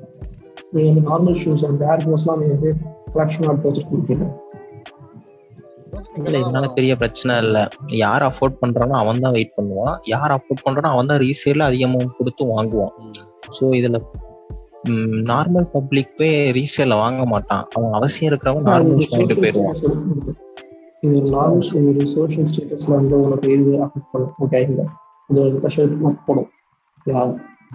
நீ வந்து சோஷியல் ஸ்டேட்டஸ்ல வந்து இது ப்ரெஷர் போடலன்னு போடும். இப்போ வந்து ஒரு மேனேஜர்லாம் வந்து கார் வச்சுக்கணும் அப்படின்னு சோஷியல் ஸ்டேட்டஸ் சொல்லுவதோ, இப்போ கல்யாணம் பண்ணலாம் அந்த வீடு இருக்கணும் அது பார்க்குறாங்க அந்த மாதிரி சோஷியல் ஸ்டேட்டஸ் சொல்லுதோ, அதே மாதிரி ஒரு சோஷியல் ஸ்டேட்டஸ் அங்கே இருக்கும். ஓகேயா? இப்போ ஜார்டன் வந்து இவ்வளோ ஃபேமஸ் இருக்கனால அப்படி ஒரு சோஷியல் ஸ்டேட்டஸ் எங்களுக்கு பில்டப் ஆயிருக்கு. இப்போ கூட இருக்க புரியுதா? ஆயிடுச்சுங்கிறேன். நமக்கு தெரியலையா? இந்த போர்டன் கூட பெருசா போயிட்டே இருக்கு. இது ஒரு இதா இருக்கு. பட் ஆனால் வந்து அவங்க ப்ரொடக்ஷன் கம்மி ஆச்சுட்டு ஒவ்வொரு வருஷமும் புதுசு புதுசா வந்து சின்ன சேஞ்ச் மட்டும் தான் பண்றான். ஓகேவா? பெருசா அது சேஞ்ச் இல்லை. கிட்டத்தட்ட ஐபோன் பண்றதுதான் பண்ணிட்டு இருக்கான். இப்ப நான் ஒரு ஒரு சின்ன எக்ஸாம்பிள் சொல்றேன். ஓகேவா? நீ சொல்றது அப்சல்யூட்லி கரெக்ட். ஜார்டன் வந்து அவனோட ரெட்ரோ பண்ற சிலுவர்ஸ்க்கு வந்து like little to know change. பேசிக்கா கலர் வேர் சேஞ்ச், அதை தவிர்த்து ஒரு பெரிய சேஞ்சா எதுவுமே பண்ணல. ஓகேவா? அதுல எனக்கு எந்த மாற்று கருத்து இல்லை, உண்மைதான். ஆனா இதை பத்தி யோசிச்சு பாரு. நீ அந்த ஷூ வாங்குறதே புது டெக்கு, புது சோலு, இன்னும் கம்ஃபர்டபுளான சோலு, இல்லை இன்னும் கம்ஃபர்டபுளான ஃபிட்டு, அந்த மாதிரி நீ எதுவுமே யோசிச்சதை வாங்கல. ஓகேவா? So all this is just based on the color and the look and for the nostalgic feeling that it brings with it. இப்போ நீ ராயல் என்ஃபீல்டு பார்க்குறல, ராயல் என்ஃபீல்டு hasn't evolved. அதுல இந்த வருஷம் தான் பெட்ரோல் டேங்க் பெட்ரோல் இண்டிகேட்டரே கொண்டு வராங்க. இது வரைக்கும் 2 லட்ச ரூபா கொடுத்தீங்கனாலும் பெட்ரோல் இண்டிகேட்டர் இல்லாம தான் நீ கிளாசிக் வச்சு ஓட்டிட்டு இருக்கணும். ஓகேவா? டேங்க் ஆட்டி பார்த்துக்கணும் 2021. சரியா? அந்த மாதிரி வச்சிருந்தாங்க இது வரைக்கும். So but that product resonates the audience, right? ஏன் ரெசோனேட் பண்ணதுன்னா it's not based on the tech it is bringing in or the high speed. அந்த மாதிரி அதுக்கு வந்து நீ ஒரு R15ஓ இல்லை ஒரு டியூக்கோ இல்லை ஒரு டுக்காட்டியோ இந்த மாதிரி ஏதோ ஒன்று வாங்க போற. ரெட்ரோ ஃபீலிங்காக தான் நீ வாங்குறியே. ஆரி போறதுக்கு காரணமே you want that retro feeling தான். அதே மாதிரி தான் here also the major thing is that retro feel and that connect. So இதுல ஒரு மேஜர் இம்ப்ரூவ்மெண்ட் நீ பண்ணி த வே இட் லுக்ஸை மாத்திட்டினாலே அந்த ஆடியன்ஸ்க்கு பிடிக்காம போயிரும் தான் நான் சொல்றேன். நீ ஆரியோட லுக்கை ஆரி எல்லாம் வேற மாதிரி மாத்திட்டா பிடிக்காம போயிரும். அதுக்கு இல்லைன்னு சொல்ல. பட் வந்து இது வந்து அப்படி ரெட்ரோ பண்றப்போ ஆக்சுவலி கொஞ்சம் நிறைய கொடுக்கும். ஓகேவா?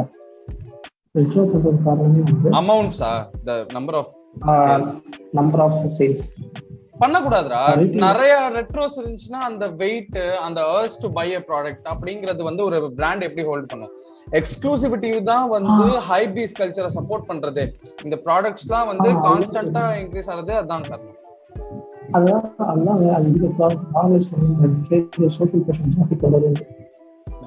அதான் நீ சொல்ற.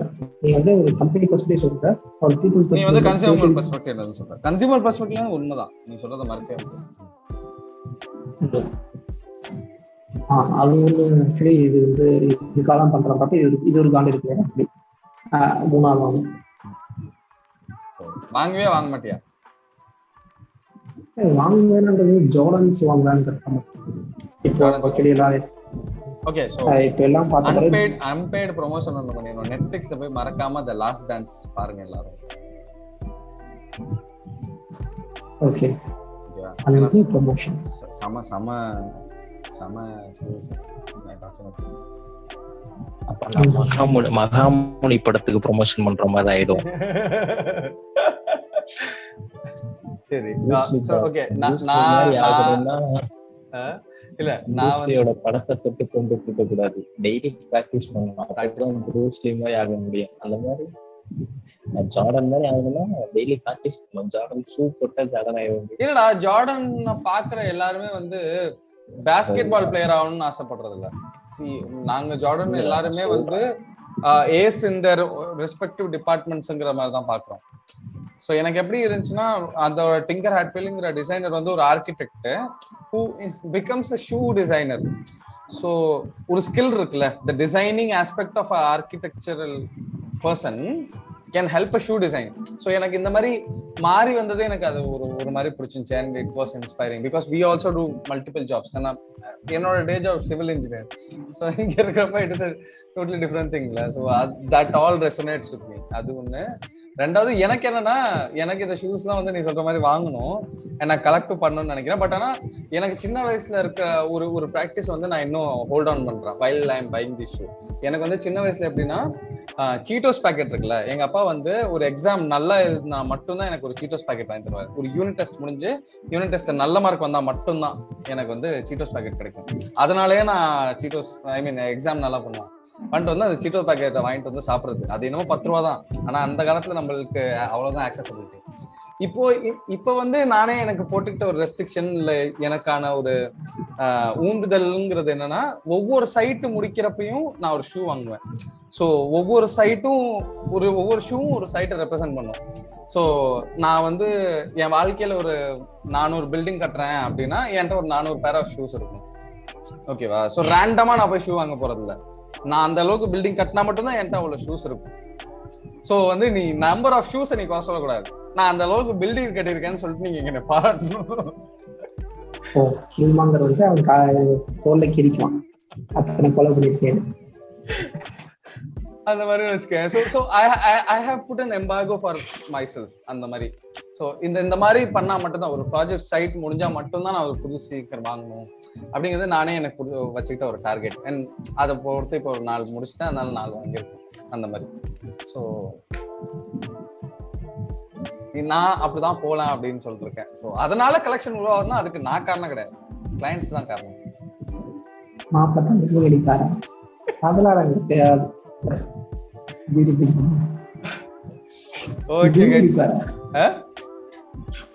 இல்ல மாப்பிள்ளை தண்ணியே அடிப்பாரா அதெல்லாம் கிடையாது, அதெல்லாம் பண்ண மாட்டாங்க. எப்பயாவது பார்க்க போது வராது, அதுவும் எப்பயாவது சிகரெட் அடிக்கிறப்ப போடுவார். அதானே தம் அடிப்பார், அதுவும் அடிப்பாங்க. அது தண்ணி அடிக்கிறப்ப அப்ப அடிப்பாரு. அந்த மாதிரி போயிட்டு இருக்கு. ஓகே. ஸோ எனக்கு என்னன்னா, உங்களுக்கு வந்து எனக்கு வந்து ஒரு கான்ஸ்டன்ட் சோர்ஸ் ஆஃப் மோட்டிவேஷன் வேணும். எனக்கு இது வந்து ஒரு மோட்டிவேட்டிங் ஃபேக்டரா நான் ஃபிக்ஸ் பண்ணிக்கிட்டேன். ஸோ அவங்கவுங்க அதை எப்படி பார்க்காங்கிறது ஒரு இம்பார்ட்டன்ட் ஃபேக்டர். நான் இதை எனக்கு ஒரு மோட்டிவேஷனா எடுத்துக்கிட்டேன். நான் முடிச்சா எனக்கு அதுக்கு ஒரு பிசிக்கல் ரெப்ரசன்டேஷன் இருக்கும். ஒரு வீடோட பிசிக்கல் ரெப்ரசன்டேஷன் தான் என்கிட்ட இருக்கு. ஒரு ஷூ என்கிட்ட 4 ப்ராடக்ட் ஸோ அந்த மாதிரி எக்ஸாக்ட்லி. ஸோ அந்த மாதிரியான ரெப்ரசன்டேஷனா நான் பாக்குறேன். நான் அப்படிங்கிறப்போ it will remind me of a story. இந்த ஷூ பாக்குறப்ப என்னோட ப்ராஜெக்ட்ஸ் எனக்கு ஞாபகம் வரும்னு நான் நினைக்கிறேன். Hope it does, I don't know. இப்போதைக்கு 4 இருக்கிறதுனால 4 ஞாபகம் இருக்கு. அது அதிகமாகறப்ப ஞாபகம் இருக்குமான்னு தெரியல, பட் பார்ப்போம். அதனால அதோட முடிச்சுக்கலாம்னு நினைக்கிறேன். So it's been a journey. நம்ம வந்து இன்னைக்கு ஸ்னீக்கர் கல்ச்சரை பற்றி பார்த்துருக்கோம். இந்த மாதிரி ரியாக்ஷன் வீடியோஸும் போடுவோம். ஸோ யூடியூப்ல வந்து நீங்க யாருமே பாட்காஸ்ட் அதிகமாக கேட்க மாட்டீங்க, அதனால நிறைய வந்து வீடியோ கண்டென்ட் பண்ணலாம் எக்ஸ்க்ளூசிவ்லி ஃபார் யூடியூப். எங்களோட பாட்காஸ்ட்டை வந்து எக்ஸ்க்ளூசிவா பாட்காஸ்ட் சைட்ஸ்க்குன்னு வச்சுக்கலாம், லைக் ஸ்பாட்டிஃபை அந்த மாதிரி ட்ரை பண்ணிட்டு இருக்கோம். Will also post that videos on YouTube. அது நடந்துகிட்டே தான் இருக்கும். பட் யூடியூப்க்குன்னு எக்ஸ்க்ளூசிவ் கண்டென்ட் வந்து இங்கே கொடுக்கணும். அப்போதான் வந்து லைக் ஆடியன்ஸ் வந்து will relate and like watch our videos. ஏன்னா நாங்கள் சும்மா பேசுறதை நீங்கள் யூடியூப்ல கேட்கணும், நீங்கள் வரல, பாட்காஸ்ட் கேட்கறதா வந்து அங்கே போயிருப்பீங்க. ஸோ அதுக்கான கண்டென்ட் ரெடி பண்ணணும் அப்படின்னு சொல்லிட்டு தான் நாங்கள் ரியாக்ஷனும் பண்ணுறோம். ஸோ எங்க ரியாக்ஷன் வந்து சும்மா வந்து பார்த்துட்டு ஊன்னு இருக்காது. இட் வில் பி லைக் இந்த மாதிரி ஒரு டிஸ்கஷனா இருக்கும். ஏதோ ஒரு விஷயத்தை பத்தி புதுசா தெரிஞ்சுக்குவோம். Will explore thing, not just react, will explore. ஆக்சுவலா எக்ஸ்ப்ளோர்னு சொல்லணும். ஸோ எக்ஸ்ப்ளோர் பண்றது தான் வந்து ஒரு மோட்டிவா வச்சுக்கிட்டு இந்த சீரீஸ் ஆரம்பிச்சிருக்கோம். Hope this series goes in the right direction and we explore lot of things together. பார்ப்போம். நெக்ஸ்ட் வீக் வந்து என்ன பண்ணலாம், கேபாப் பண்ணுவோமா? கேபாப் யாருமே கேட்டது இல்லை, நான் ஒரே ஒரு பாட்டு தான் கேட்டிருக்கேன். கேட்டதில்ல. ஓகே, அப்ப அடுத்த வாரம் கேபாப்போட அவங்களை அடுத்த வாரம் மீட் பண்ற வரைக்கும் இட்ஸ் மீ அமிதாப் மாமா, மிஸ்டர் கே பச்சைக்கிளி. We'll see you in the next video. Peace.